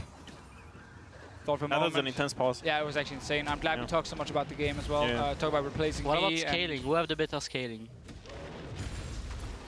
I think G2 should maybe have with the Misfits. Like Cade. Victor is just really strong. I think. Like Victor, Yeah, maybe. Victor with like 5-6 items is super strong. He's probably the strongest mid, but He just has a lot of zone power with his ulti and his he E. also have Gnar compared to Ellie's. But I think like even though Gnar will win side lane, if it goes to team fight, I think kind of like So now Renekton and teleport, Gnar. guys. Oh, we're going in. These are really good TP flanks. Oh, it was really good play. This Gnar, maybe he can. Oh, this is really good. Like it's probably getting chunked too much. It's Also, good that he cancelled. He keeps pressure. Yeah. And Nash is still not up, so I think this is a good trade because if Nash would be up, I think he would have to complete the TP. So because he canceled now, though, he's stuck in the bottom lane, but it's okay because it just we were 20 minutes in, like half HP. Yeah, I think he could like keep pushing. I think he could keep pushing because I think G2 was so chunked that Misfits could stop the Baron in a 4v5. It would have been really bad if Alfari still had his TP, because then they will have no TP when Baron is up. But since they both use TP, I guess it's okay. Yeah, it's all though. Do you guys think G2 is forcing too much, or is it okay? I think it's good. I think maybe if they were more patient, then I mean, they don't let have a comp Misfits to force really. Like it's gonna be harder and harder for a Renekton to force a flank, because at some point they're not gonna be able to. It's gonna be it should like this game should be again a front lane fight, you know. I think no team wants to. Keep Come going. on, finish now. Just keep going. Oh, this guy's overextending kind of. Oh, he might die here. Actually, he has ulti. Oh, it's good. XP kind of waited for it. I think he will still die here. Yeah, I mean, he's it's all definitely 5 dead. is bot lane from G2, so yeah, he's pretty dead. Great call, mate. Great Goodbye. call. You're a smart guy. Thank you. But I think in a team fight still, when Renekton and Gnar just go in there, there's gonna be like negligible difference. And for the flanks, I think the way the flank should start is like, I think G2's team need to start something instead of, you know, the flanker being the one that does something, you know? Because say you have Maokai and he TPs, he can like lock someone down. But with this comp, when you have Elise and Orianna pretty much as your only potential catch, and Renekton is like kind of melee, you kind of need to... the catch from Elise needs to start the fight, not the teleport. Because I think if Elise starts a catch and then the Renekton TP comes as a follow-up, I think it's okay. But the way they're doing it is not really that optimal. So we're looking for a setup around like objectives and then force them to come face check you and take the fight then? Yeah, like if G2 sets up the map and then they face check into Elise stun and Lulu slowing them and Orianna slowing them, I think it buys enough time for Renekton to get into the back line. You just don't want to have to like force the engage, you know? You just want to let them come to you. Oh, this is a good catch. Well, I guess it was Misfits setting up around the Yeah, objective instead. so I said, you just want to wait for opportunities. Like, you just wait for enemy to make a mistake and then you try to punish it with your TP. But I think they just weren't patient enough so far. How much is the enemy making a mistake or you forcing them to make a mistake? Go ahead. I guess it depends about like the vision that you have really. Like if you have the control of the game and all the vision, then the other team is gonna tend to be impatient and tend to do the mistake, right? So it's just about vision control and patience, really. Misfits is behind, but do they have only one Drake? No, I think they have 2 Infernos, but the display is... Yeah, they just picked up a second one. Yeah. It takes time, you know, to ride it in, block it in there. Like they're 5k goal behind, but the double Inferno might be their only saving grace. I think it's just G2 is kind of like forced poorly until now, so they're kind of like maybe they don't feel like they're so ahead, just because like all their attempts didn't really go that well. Or how much is G2 just saying, you know what, let's wait a few minutes so we're actually strong enough to start a Baron and bait around Baron. Like, you don't have to force something between 20 and 25. Yeah, they can definitely do that, but I think they, like this is good. But I think so far they kind of got force the TP of Alpha because they see him pushing sideline and one comes with them. Maybe, and they still have 1 Earth, so they can try to sneak it. I think this Nash is They have it.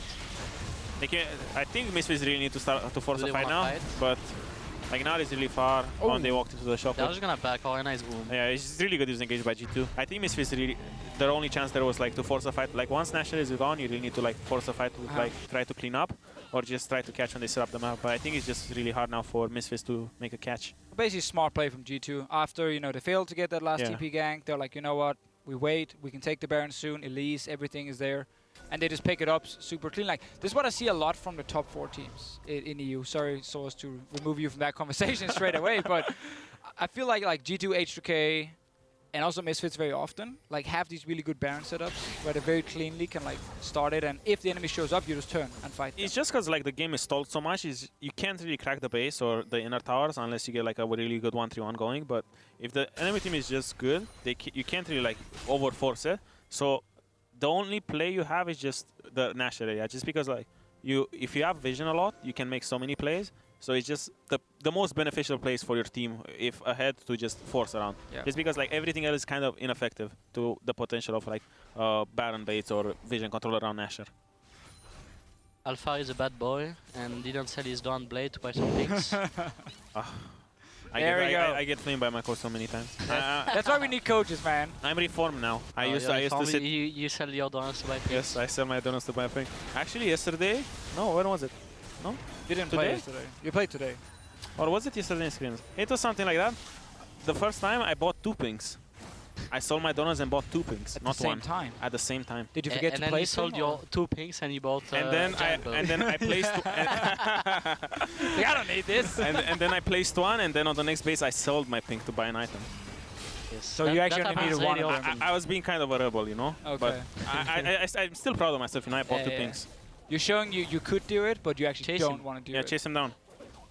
He's dead. Yeah, just kite him. Yeah, he's dead. Yeah, just he can't do anything. Yeah, like, look at him. Is stuck.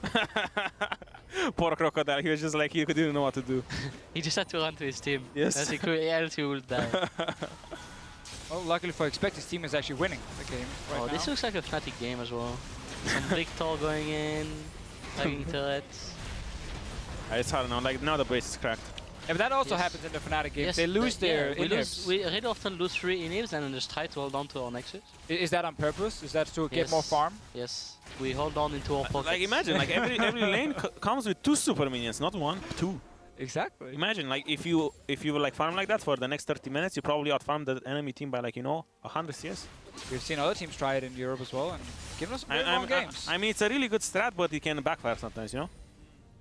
Okay. Maybe you can lose your Nexus sometimes. Sometimes you lose your Nexus, yeah, but it's just unlucky, you know. Like it's just like you misplayed somewhere. Yeah, it's not because of the strategy. It was another misplay. Yeah, somewhere. Like you could have probably just farmed it off fine, but someone made a mistake, you know. Yeah, okay. That's how it should go. Right. There's a lot of amateur coaches right now writing down this strat. Like, okay, lose 3 inhibs. Farm I mean, it's good strat. Like trust me. I don't really trust you. What about this Kalista build, though? Let's talk about 80 carries. That is a Rage Blade Kalista. Have you guys seen that before? I think that ability power scaling on her, wait. Let's see. E is, of course, physical scaling. W, it doesn't really have any proper scaling when it comes to these kind of things. And then Q, physical damage scaling. So, kind of trying to find the AP here. I mean, it's okay, I guess. it's okay, I guess. But he's not even gonna do so many autos in the fights. Like. Yeah. He's gonna hit Renekton like 2 or 3 times and then back off. Is it because is he a rebel? Is he being like? You know, I think he's a rebel. Like definitely a rebel. Let's see what he does in these fights. Like could have just been Hurricane, you know, which is standard. But I guess this is not a bot lane stream, so. Yeah, it's not up to us to comment on that. No, it's not for us. It's not for us. What are you looking for now in terms of the top laners? Because we've seen, obviously, Afari can kill Expect if he gets the long lane, but he never gets the long lane anymore. Just because Misfits is so behind. Like, exactly. They can't really... He doesn't have the freedom to, like, you know, overchase or play aggressive or anything.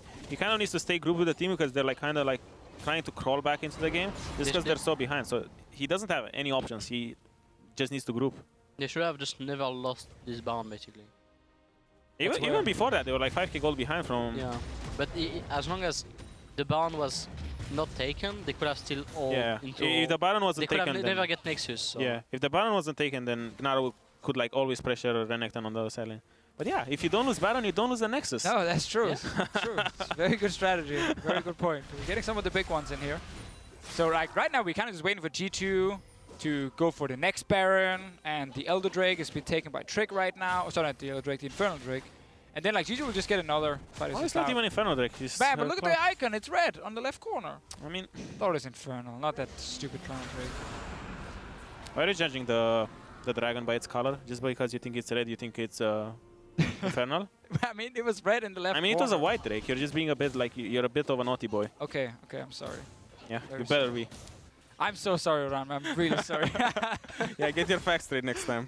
All right, it was Don't a Cloud discriminate Drake. the Drakes. Yeah, it was a Cloud Drake. Don't assume it's gender either. And now, guys, come on. We're waiting for Baron, right? That's the thing. That's the key It's thing. the only way to crack open the base now. Just they could play more aggressive and try to siege the tower, but it's just hard. Give me a tip here for a Gnar player in this situation. Do you charge up your Mega Gnar and then just TP in? Okay, he died. That was pretty easy. I guess Caitlyn with Lulu if I play Gnar against that Caitlyn with Lulu and Orianna shield, I don't really want to play the game. You just play side lane? I think I just go side lane and you're like, guys, you got lost again? I'm pushing. Yeah. I'm pushing. But you guys lost. It's not my fault. They should try to get inhib for Baron, but it's gonna be too late. And they have their inhib down bottom, so they just can't do anything really. Yeah, it's just hard. And Gnar, Gnar can get like flanks, you know, with ulti, but it's just because you get like look at Misfits team. They're pressured in the base. Get flanks exactly because they have all the control. So Gnar cannot face check. Gnar cannot face check against this. He cannot flank. So Misfits is just doomed. Donzo. Well, now that you guys are trying to be professional casters, you gotta come up with like a fake hype way to be like, come something like, Alfari's gonna like flash in. He's gonna get a big one. Big wall coming in, gonna get cleared. Oh, good. Great hype, guys. Great. I'm really believing Misfits can come back now. You know? Yeah, me too. Really believing it. Like, I mean, I'm just like all about self-motivation, you know? Like now I'm motivating myself to think that Misfits will win, and I strongly believe they will win. Don't believe it. Okay, Sven is going ham. They got a bit of control, but Sven is gonna poke them down. Look at this guy. He's 1v9. Actually, maybe like 3, because he has like the shield. Oh. What about the spiders? Do you count the spiders?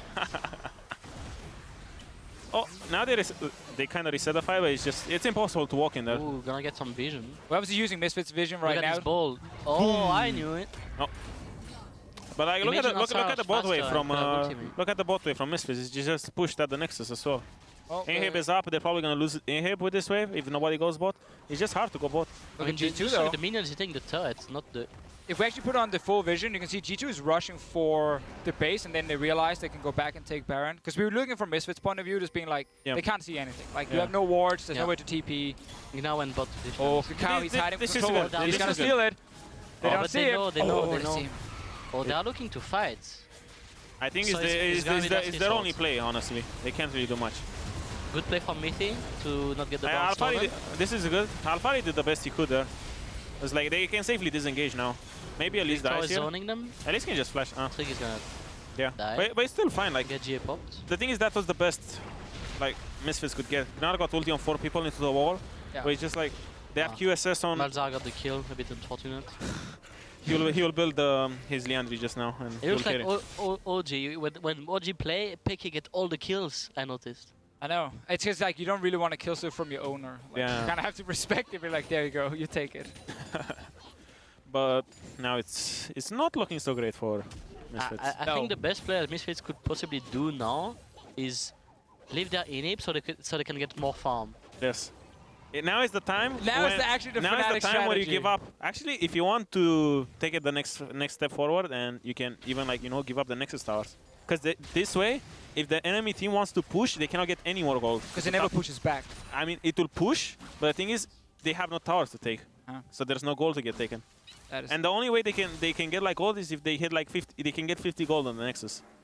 Yeah. I imagine it's like the perfect stall. People wonder why we lose to the Koreans with these kind of strategies. Like, I mean, it's good turtling, don't you think? Yeah. It's just like you give them all the gold they need, and then they don't have anything else to get. I mean, it's smart. I've seen some teams try it. Normally they end up losing pretty hard, but I think it's just like they just played bad. Was that your strategy versus Unicorns in the first game, or? Yeah, but it almost worked. Okay. When Bar took the portal and killed his whole team. Yeah, that was funny. That was a classic. Did you see? Like, I saw it was perfect strat from us. It was actually really smart. Sad he lost the next fight though at Baron, but let's see with G2. It was close. You didn't have ulti, which actually was super unfortunate. Unlucky. Unlucky. I don't know where you used it, if you wasted it or something. But probably ulted the wave to get some pressure. to get some tempo. Yeah. And guys, I got slow push bot. Let's go. There's no way they would definitely. There's no way they can kill Caitlyn. They have to try something, because I think if they lose the Zenith, if they don't have flash on Afari, the game slowly and slowly. Yeah. No flash on Kakao either to make the big play, so they can't really get a Mega Gnar in there. We had all the shields and the speed that they can put on. It's just so hard, because who is gonna lock down Caitlyn? Are you guys more afraid of G2 now that they can play like these kind of comps where Sven can get the late game carry with shields? And they could play this before as well. Yeah, we didn't really see it, right? Yeah, I guess they kind of got forced into it just because they lost game 2 maybe. I think it will look a lot. The chase is coming. Oh, no, close enough. I think JK. I think these comps are fine to play against, just if you have if you're not so behind, because these comps are not supposed to get so ahead in the early game. Because especially if you go for Kalista or something like this. Yeah, if you have Kalista, Malzahar, and even Victor, I think your team fight is just as good. But right now it's just like a good snowball. You don't have enough rage, so he's gonna. Oh, he could get a lot more chunk. Yeah, but it takes way too much time to kill him. It takes way too much time to kill him, and then G2 will just collapse. Yeah. He's trying again. Now it's a better time. Come on, this is the top lane stream. You want to see a kill. Have we seen a solo kill from the top laners today? I don't think so. No, probably not. I mean, Vizicachi solo killed me. Oh yeah, I mean like in this stream. Oh, okay. No. Glad you highlighted though. Thank you. I'm honest. You are. I mean, as soon as the top lane infographic video came out, Odo Amle instantly wrote to me on Skype, and he was just like, super sad he wasn't #1. And I'm like, dude, it's stats. Like, it's not opinions, it's just stats. We can't really change But that. then what did you say, Linge? What did you say? Did you say, I'm #1 in your heart? I did say that, yes. I wanted to try to make you happy, you know. I thought you were crying or something, and it wasn't like that. Come on, you're just trying to sweet talk it now. It's true. It's true. You're just caster biased. Well, is that why I'm on the desk here? Yeah, that's why you're here. Because I'm #1 in your heart. Because you're. Well, I mean, Soaz is #1. Really? You're gonna be like tied. Come on, man. Like you're just lying to me now. I'm not lying to you. Then you lied to me yesterday. I'm just telling you what you want to hear. Yesterday, not today. Because today I'm just kind of being honest. Oh. Kinda. Somewhat being honest. I like Crepa way more than you did. You know what, Odamne? I think you're a fine guy, but I think we should just stay friends, okay? Let's just... Really? Yeah. Is that how it's going to end after the... I think it's better as friends, you know. It's better as friends. I have some stuff going on. I don't really have time, so... Okay. Kind of have a girlfriend as well. I think she'll be pretty mad. I can understand that. I can just like stalk you now, you know? Yeah, it's fine. You know where I live? No, I don't. Do you know? No? Well, you won't know either. We can see some insane wave clear on Kalista with this item build. Yeah, the rage play is really, yes, really making sense here. Did you see how fast that super minion died? It's just unlucky that the other minions didn't die at the same time, you know, if he had like Runan.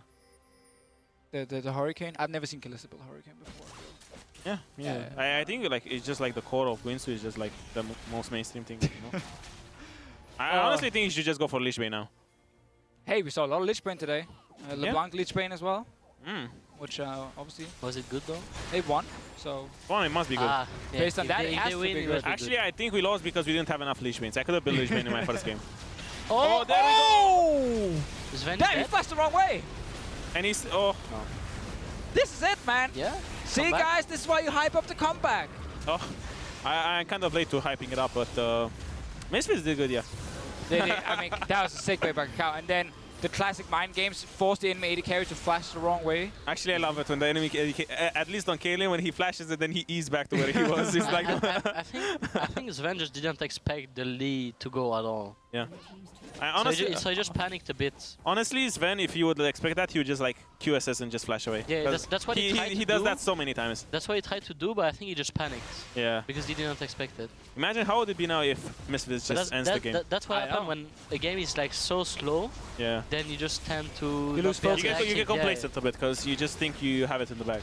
Okay. Everyone is just kind of sitting and talking a little bit. No one is really. Actually, like, this game is like that one from Fnatic. Who was it? Fnatic EUL, where you guys were like losing, and then randomly you guys get a team fight and end the game. It would have been exactly like this now. Oh, they didn't end the game though. Or it would have been like Origin Rocket. You wanna talk about it? Game 1. I think. Yes. I think the thing about that series is everyone remembers that series. Like it's like a legendary series now in the EULCS. Like the old Fnatic Unicorns one where they almost killed the Nexus twice and you guys stopped them and killed them. Wait, that was actually when you won on Fnatic. That was not Sorry, that was Huni top. But how did you feel about Origin versus Rocket? I actually felt like it was fun. It was a fun series. I was sitting there on my couch and I was listening to you and I could feel like the pain in your soul. Guys, there's a TP behind. This is the comeback. He might get Mega Gnar. TP trying from Come on, yeah, Mega Gnar. Oh, it's almost full bar, so it's pretty good TP. Oh, they're doomed. Like Victor missed his combo. Like Victor has to, Sven. He's just zoning. Yeah. But there's a Victor ult on him. Maybe Sven dies. They're gonna kill Sven. Actually? Yeah, Sven dies. Alright. Is the comeback. Maybe. You guys didn't want to hype this It's like a comeback. 4v3 now. Yeah, it's... Oh, maybe he's gonna die. He's gonna get chased slowly. Yeah, I think he's but dead he's now. gonna die. Well, there's no minions because they're both on the opposite side of each other, so there's no minion waves. No, they can't. Bot lane, there's big one for I thought G2. that Misfits team will maybe be able to collapse. G2 disengaged properly because Victor missed his ulti and then he kind of overextended to catch Sven again. Yeah, it was a good disengage from G2. I wonder why there's not more people on Sven. Yeah. Maybe just realize the TP too late. Actually, this is really bad from Misfits, I think. Alfaria's ulti very soon, very low cooldown. Expect the ult going in. Yep. That's pretty sick. And it's over. Well, yeah, he's gonna TP into the base. Expect TPing. Yeah. Expect a TP. Expect it! Oh! Look at the crocodile. Sick. That was sick. Sick ending. Yeah, yeah. So I mean, he's gonna hit the it tower. was one of those moments, you know, when you go to National, you're like... Wait, he's actually not gonna win the game. Oh, or did they manage to recall? Yeah, they got a recall off. Wait, there's one of those moments, you know, just go Nashor and see what happens. Who didn't stop the recall? Who do we have to play? I think it was also, I think Power Viva actually got back alive because he was dead. Oh, yeah. So they couldn't actually stop him. All right, guys. Well, it's gotten more exciting, closer in the end. It's not really about the top laners, I feel. Like, we haven't really talked about the two top laners a whole lot because it's hard in this situation where it's all about the team fights. I think it's top lane is so much about like early laning. Oh, look at the flash. Whoops. Oh. He actually would have survived. Yeah, he would have survived. Yeah. It was close enough. But Renekton was not even there, so it was just over-aggressive from G2 to stay that far up. I mean, when your team walks up at them with 1 million speed and 1 million shields, you think you're fine, yeah, you know? Exactly. He just remembered the old days when he had Soas playing Lulu top lane. I miss those days. Now play Lulu and just queue the wave 24/7, and at one point have 800 AP. I remember when you played Orianna top lane, and we scrimmed you guys with Extinct top, and after the first game when you played Orianna with Doran's Blade, he actually said to us, I'm not playing more games against this guy. I refuse to play against this guy when he plays that kind of garbage. Because level 1, you were just standing in front of the wave, and you were just hitting him. I killed him level 2. Yeah, I remember. He was so angry, man. But it was a cheese. I remember I went from Tribush, and I went behind the wave, and I just started poking with Dawn's Blade. Yeah, you just put a shield on yourself, and you just poked. I'm glad we still remember. This is like 4 years ago. Almost 4 years ago. And it made Extinct quit. So congratulations, Soas. It's your fault. And we did Wasn't he like really good? Extinct was great. Fantastic top. No, I remember. I'm pretty sure we would have gone to Worlds if he had stayed. Did you play Heimerdinger Colossi? Well, we played Samurais and Jeans. I believe the name yeah, was. I remember. Yeah. Wait, wasn't Extinct on Extinct was mid lane on that team, and then we beat them. Freeze AD carry, Extinct, made Youngbuck top. Yeah. Cotton X jungle, I want to say. Trick is... What? Well, it's alive. Man, they can't really commit because they'll end the game. Oh, Perks is a bit deep. Oh, Victor can 1v9 this fight. This is actually a Fnatic game right now. Yes. Kaylin is here. With cleaning cleaned up. The only thing is if they kill Perks, it's not as effective as killing actually Sven. But Sven is dead in Perks too. But they won! They won! Hey, it could have went to 18 minutes like Origin, okay. Well, it didn't. 42 minutes, guys. Again, hard to really highlight too much about expecting Alfari in the late game when it's all about... not too much going on, sadly. Yeah, so there was no side lane fights. We didn't get to see the Gnar kind of take over. Happy G2. These guys have not lost in over a year. When was the last time you guys lost? Yesterday. I lost like a couple of hours ago. He wins. Yeah, because you lost actually like a few hours ago. And these guys haven't lost in forever. I mean, they lost the game. Yeah, they lost a game, but not a series. Like, what makes G2 the best team in Europe? They have 2 Koreans. Okay. But so does H2K. Yeah, but I guess it's different Koreans. Maybe. Just that they've been in Europe for longer. So yes, their Koreans are like Europe Koreans. Yeah, they are Europe Koreans. So my Koreans are still they like. Just have to wait. Like H2K have to wait a bit more until their Koreans adapt. Yes, until they become European. European. They will become like European Koreans. Yeah, exactly. Okay, so and the same for Misfits, I guess. Yeah. In this situation. So why do you guys have a full European lineup? I believe there's a problem in the management. Damn, dude. Damn. Okay. So you heard it here first. You need Koreans if you want to win, and if you get 5 Europeans, apparently it's not very good. All right. Well. Hey, it could have been worse. You could have gotten like North Americans. We haven't actually seen a single North American getting imported. By Probably. Boom. Probably. Yeah. Okay. Fair enough. But he's like European now. Actually, probably is like more European than American. Yeah, exactly. He's been here for a very long time. So Misfits end up losing in the end, fell really far behind. G2 managed to win another series, as we just talked about. In the end here, like top lane performance, do you want to give it to Expect, Alfari? I will give it to Expect because Alfari didn't play as aggressive as he was supposed to when he had like good matchups.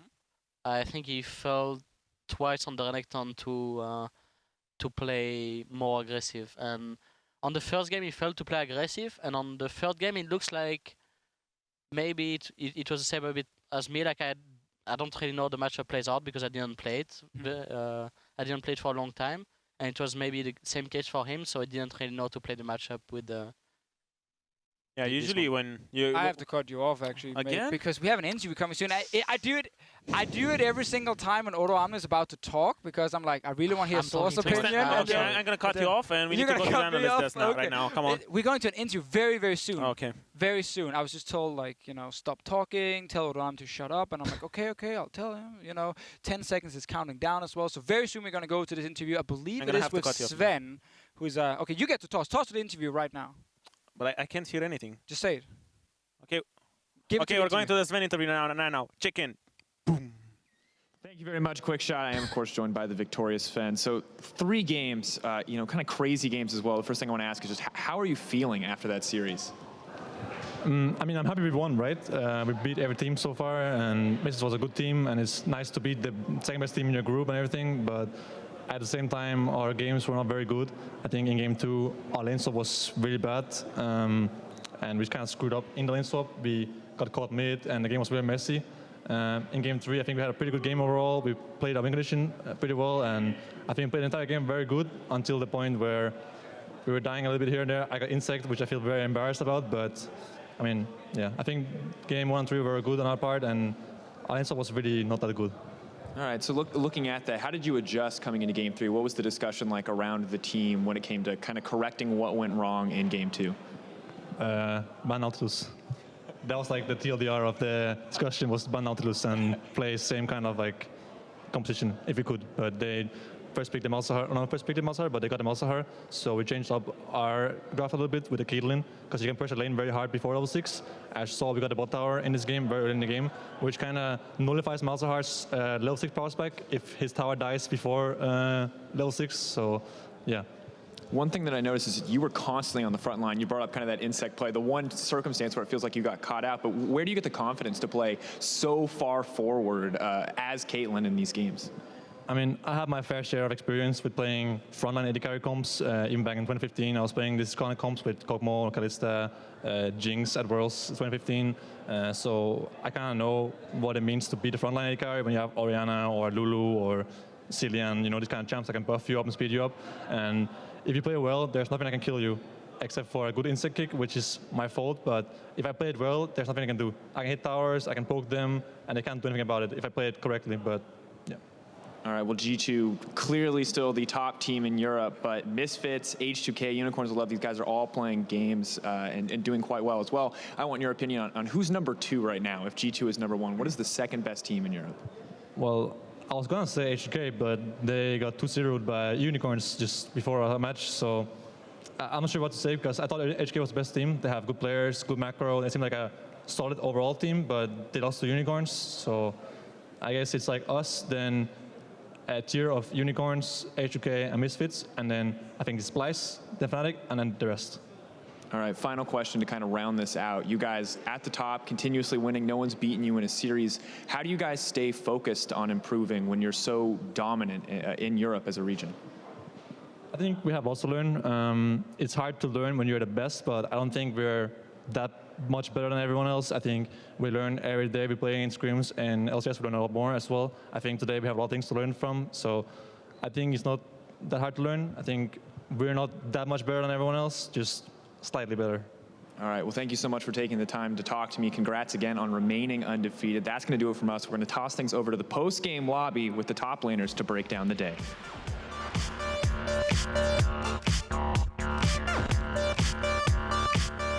Welcome everybody to the post-game lobby where I'm joined by the Fisho, Vizicachi, and H2K's Odoamne to take a look back at tonight's games. You guys just came off the top lane specific stream right over there. You guys were having a lot of fun, it sounded like. Is there anything you can share? Of course, everyone's going to watch it again for all the hilarious jokes, but were there any memorable moments? No, we had some personal moments between me and the fish show. Yeah, I suggest everyone should just watch it. Like, I actually had to almost break up with him on air and just kind of. I mean, we did. It's a friendship thing, kind of thing, you know. Is it? We're just friends for now. All right, I also heard things about monkeys and whatnot, so definitely go watch out that VOD. But looking back at our final series of the evening, a nail-biter in the end. G2, they won. Their streak is still on. But Misfits, they came incredibly close. We were watching it at Vizicachi. We're watching it here together. It didn't seem like Misfits had a chance in it, so how come it became so close? Actually, they had some team fights where they came really close to beating G2. It was mostly thanks to Alfari TPing behind or like getting a form and ultimate and such. So he was playing really good on there. Yeah, and our stream, my two experts, air quote, were basically saying this game is over, like at 20 minutes, there's nothing that can happen in this game. I tried to teach him like the cast of fake hype, you know, being like, hey guys, believe. And we actually got a few. We got a few comebacks. It was over like 20 minutes later. It was technically over, but we got a few comebacks. Yeah, you got a few comebacks. It was very close to G2. So the question here is, Sven had an interview just now. I don't think you guys just heard it, but he heard it. But he said, well, yeah, we're still the best, obviously, because we're undefeated, but we're only slightly better. So for you guys who are going into playoffs, most likely, and meeting them at some point, maybe, is G2 more beatable now that they were for all of last year, Vizicachi? That's a tough question, but I think I would say yes, because I feel like the last series we played against them, we had our chances to beat them, and I'm really looking forward to face them again, because I feel like the scores that they scored against us, like the games that they scored against us, were a bit unjust, because we had this second game where we should have won. Like I felt like we are controlling the games, and we still fell behind and lost. So I think next time we meet them and we just avoid these little mistakes, I think we can actually come out on top. Right, Odoamne? I just think they're like on form most of the time, because I feel like other EU teams, like for example us or Unicorns of Love, I think when we're on form we're really, really good, but when we're not, we're kind of like just a lot worse than them. So I think they just have this, their form is always like consistent. Like I think, for example, when us peak, or maybe you all when they peak, we're maybe better than them, but I think they just like, they're always like on this really good trend. Is their form consistent despite not all of the individual members performing at their top level? I mean, yeah, I think that kind of shows it as a team. Like the team play from them. Also the draft, it's so rare. I feel like you see a draft from G2 and you're like, man, this is really bad. You know, you're not going to win with this. And then I feel like the calls in the mid to late game so often, while internationally they can go wrong, like in Europe, very often they're good enough to always at least trade or get a slight advantage, which is what we see so often if they do fall behind. So taking them down in 2 games in a row just seems to be really difficult because you can't rely on individual players misplaying 2 games in a row. No, you can't, and they're still undefeated there. We'll see how that evolves. I also want to turn my attention again to the series that you guys played in the beginning of the day. 2-0 for the Unicorns of Love over H2K. Vizicachi was player of the series in that one, but you might not have heard that. Vizicachi said it was very up and down. He got the upper hand in game 1, but then game 2 you got the upper hand, and it didn't work out for H2K. How do you look back on the series? I think I can't really say that we are like not prepared. I just think our form today wasn't good, and I know it's kind of like a weird excuse. It's just I can't really explain. I think our week was pretty good, and then yesterday something kind of like went off, and we just started like playing worse and worse. So I think like today it just kind of like it was just a build up because like we had a really good week, and then it started going bad, and then it just kind of like came crashing down today. And Unicorns of Love had a really good day. Yeah, we also had a really good preparation coming into this series. We were screaming all the top teams from the other group, and we had good results as well. So it just showed up on the stage too. I have to ask you guys, because you talk so much about like the consistency and G2 always like playing at almost the same level, and then you guys going up and down. Like, I assume you guys haven't figured out why you're both like either not on form or really on form, because then I assume you would have fixed it, or is it not possible to fix? I think it comes down to like confidence a lot of times because, for example, after IEM, I felt like our players lost a bit of confidence because we are not really used to defeats. And the G2 was like the first team that beat us in a series in the LCS, and it a bit fell apart after IEM because we were like playing really good teams there. And after we lost against Misfits as well, so we just kind of needed this confidence to be restored in the other weeks. So we needed some time, I think, to just find back to the right path. Yeah, for you guys, Odawamne, after IEM, actually everything went on an upwards trend. We were looking at the stats in terms of your late game. You cut 5 minutes off your average game time. You had a lot of wins, and everything seemed shored up. And then in that second game, it came back to the throw around Baron and those late game things. So is that kind of worrying for you guys? And is that the main priority going forward to fix? I don't think it's a worry or a main priority, just because I know that if we're playing normally, like we fixed those issues. But I think what happened to us was kind of like a mentality issue.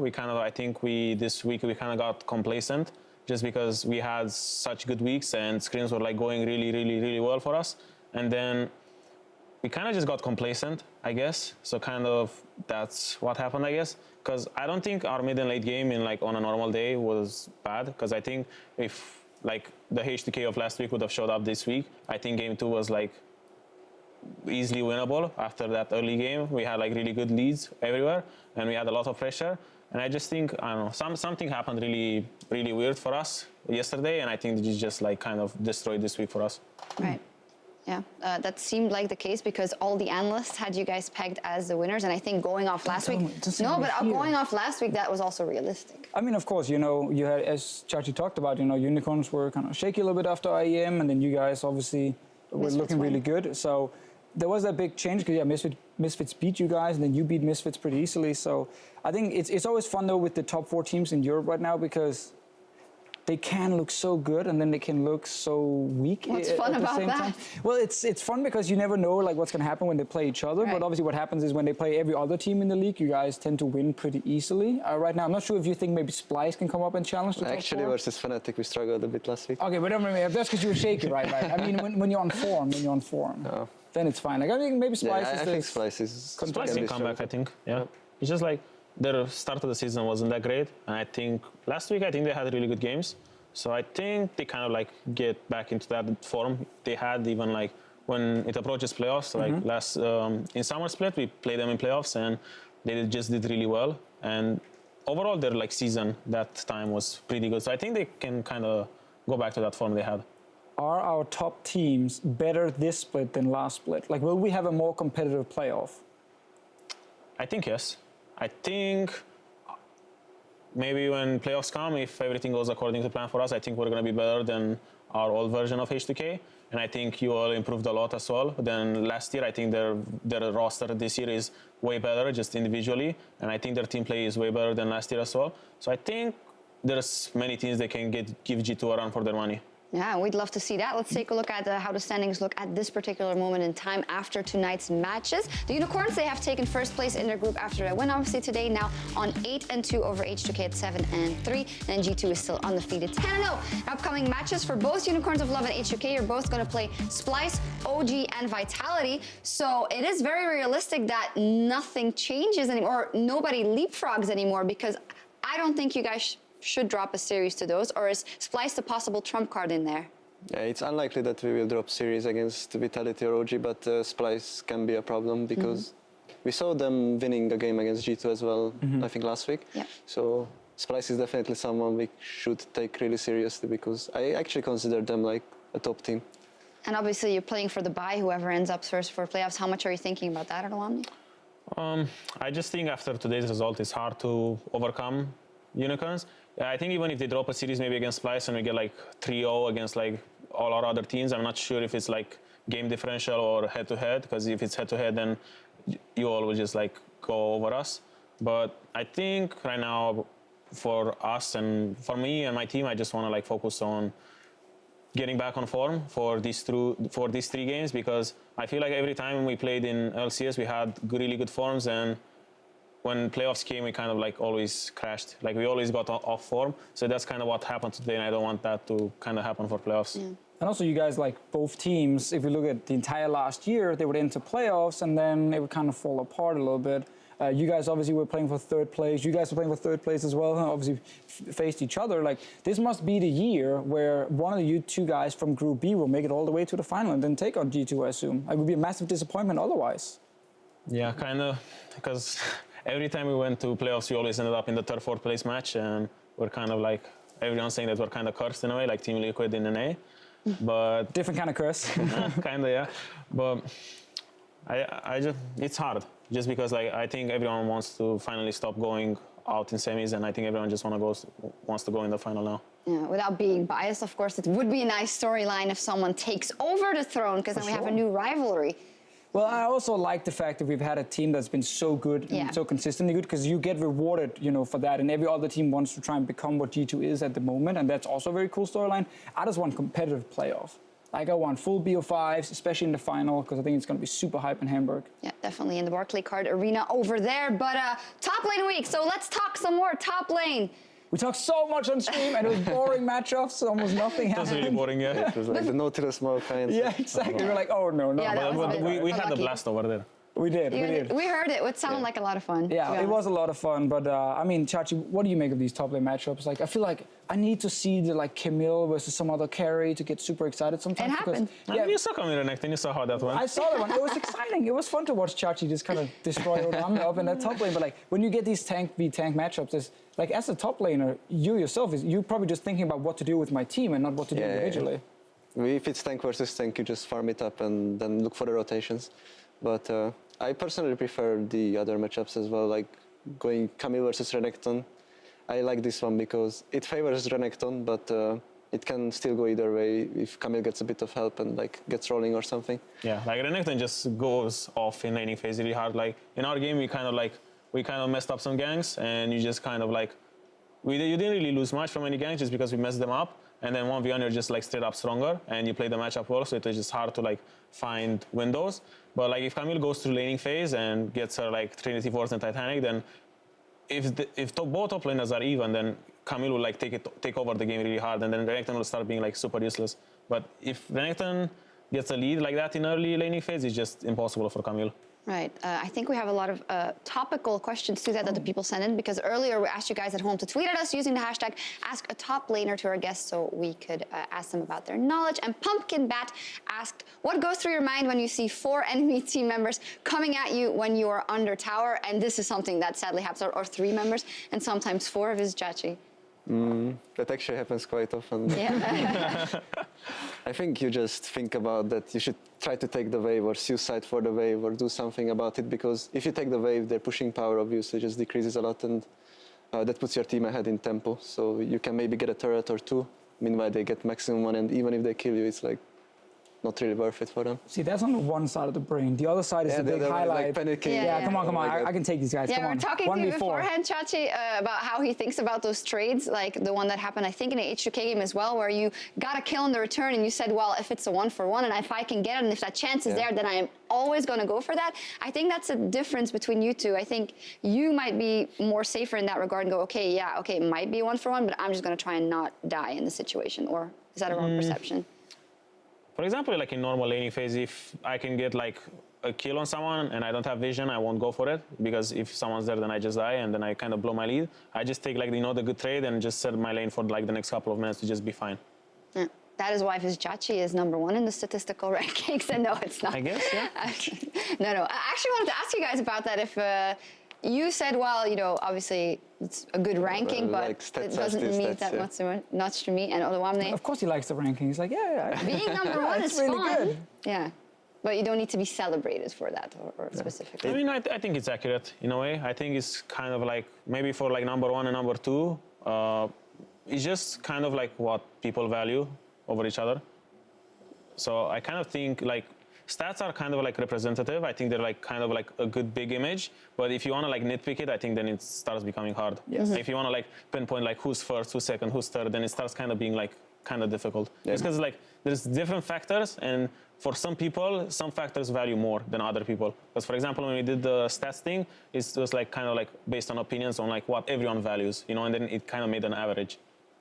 Right. And also, it counts a lot who is in like which team, because I think in EU we have top 4 or 5 top laners that are round about the equal level, and it's hard to differentiate. And a lot of times it just comes down to like team preferences, how they prefer to play with this team, how much help they get and such. Yeah, it definitely does. Anything to add there? No, 100% agree. Like some teams play around the top lane a lot, some teams don't. Yep, and we're going to take a look at another tweet because TS Defiant wants to know how you transition your lead from top lane to the rest of the map without sacrificing your lane. Who wants to take that?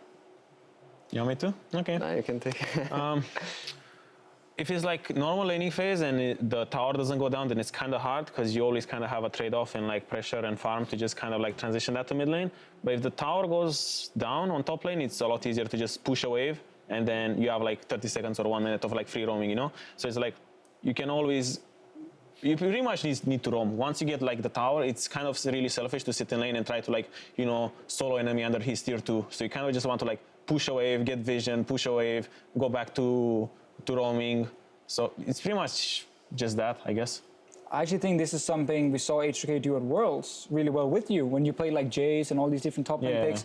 And I remember having a long chat with Prolly where he was just always talking about how it's harder for a solo laner when he has a lane advantage to kind of snowball it into everything else, because he needs to be proactive. Where if it's the bot lane, the support will always bring wards. So like when you get the support out of lane, he will just ward everything up, and he has he has some impact right there. Top laner has to roam, as you highlight. And this is something we saw during Worlds when you were actually one of the best performing players. So I think you proved that, and we saw how effective it can be. Definitely. And last tweet is from Escalona322, asked, what should you do when you're losing lane with a champion that needs to win lane in order to be useful? For example, Riven Fiora. And Chachi, you sometimes get in that position because you tend to get camped often, and then it happens again. So how do you keep your cool, and how do you crawl back out of that situation? Actually, this situation is really hard, because if you get behind in a matchup, you're supposed to win, or like that's like your win condition.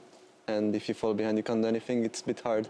But I would say you should look for TP plays most likely, or wait for your jungler to come and help you out, because TP plays are like the best comeback option. Like there is a fight bot lane, you TP in, you get 2 or 3 kills, then you're instantly back in the game. Otherwise, you are most likely not going to win your lane anyways, because you are just behind. Maybe your jungler can help you out, or mid laner roams, you try to freeman dive him, something like that. I think these are your options. The big plays. What do you do in solo queue? Because you can't always set up the TP just play. Abandon the lane and try to roam. Okay, you just leave. Okay, you just roam. Okay. All right, we also have I wanted to ask something. So I actually wanted to have you guys talking about each other and each other's strengths in a couple of different fields. Maybe pure laning. What do you guys think of each other when you play each other in lane, and who might have the upper hand in bullying? Wow, it's analytical. Look in the eyes. I think in first game, I felt like you were maybe a bit nervous. I wasn't sure about the cameo trades early on. But I think in the second game you pretty much played the lane perfectly with Rumble. Not sure if it's like comfort champs or maybe, I'm not sure.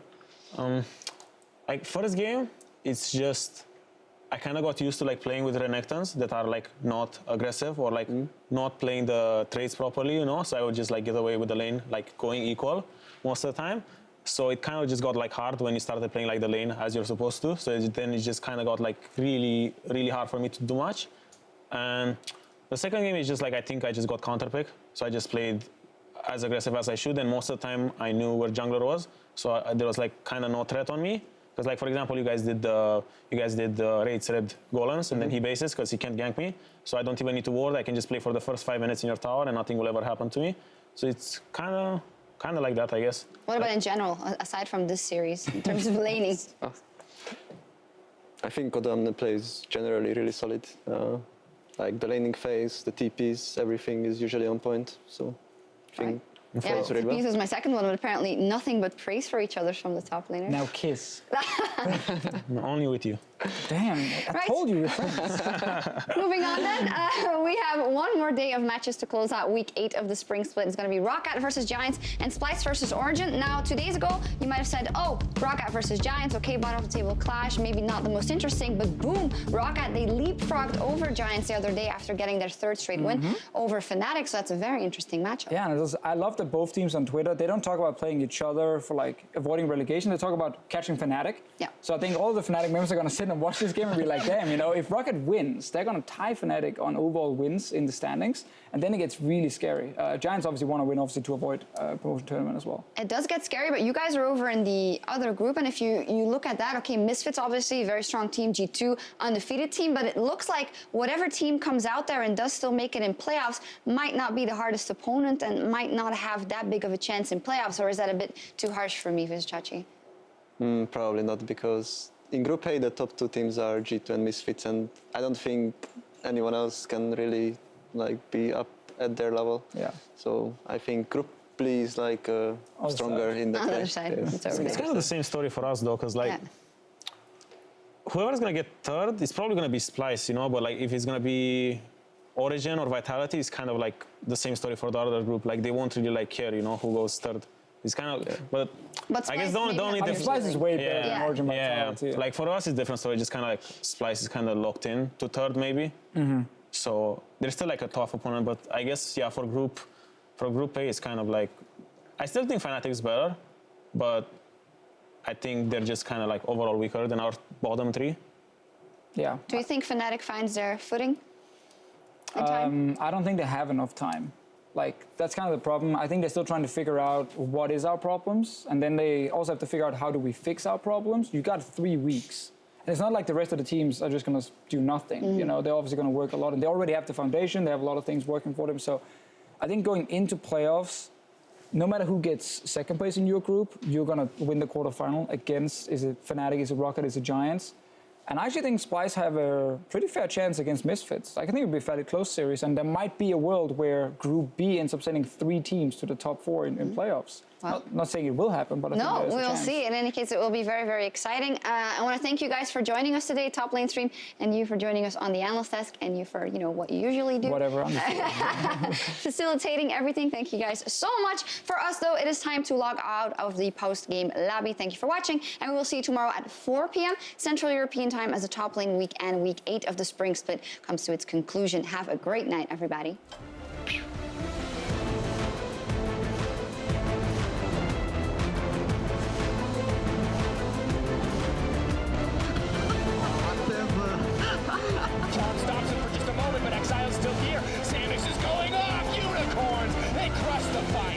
They get the Baron. They're just going to look to keep the push going. Hill is saying, no, maybe we're going to start a fight. That's not what you want to do. Don't take the journey. And they're going to take the fight, and they're going to take game 1. Little BM to cap it off, taking down members in the Nexus. GG, Unicorns of Love.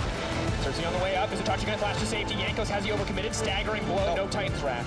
Really well played. 2K. Oh, Yankos, though, maybe the one overextended. Yikes! But moments like right now is where the Unicorns are looking to force because they can get teleport off. Potentially trouble. Team goes in. Fedovin's gonna go down. Nice pickup. Hey guys, how do we fight? Because for now it seems like Nautilus beats in our face and there's nothing we can do. Not gonna work on that blast cone. No freedom to go over the wall. Xerxes now set to fall. That's a jungler down. That's big for H2K. Zillion buying time for the team. Xerxes running into the back line. Vizichachi still up, still alive. Shockwave goes in. It goes wide. That's massive. Unicorns. They're coming in. They're going strong. And H2K, they miss their one shot. That's the double. That's the fight. Unicorns control the game.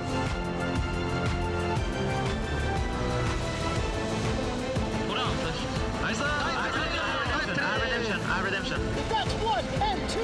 Trick's looking for another as Perks goes down. It's a triple kill for Sping. Ace in the hole for the Quadra. The Nexus is the focus. Ash Arrow comes down, but it's not going to be enough. G2 Esports take down Misfits 1-0. He manages to get it, follows through. Flash to flash. Now Perks is coming. G2, they want first blood. A lot of chatter from G2 coming out here as well. Oh, Look at that. Perks straight up 1v1's power of evil. Battle roar to go away. Running away, the Scuttle Crab is helping up, blocking off the culling. That's Miffy down. It's okay, no, I didn't say it. Here he goes. He's going forward. Summon a heal. Sven's got one. That's a shutdown. Gets another. Holy shit, nice Misfits. They take down the Nexus turrets. They bounce back after losing game one. Even up the series, and we're going to game three. And I love to yell, the cocoon! It catches the cow.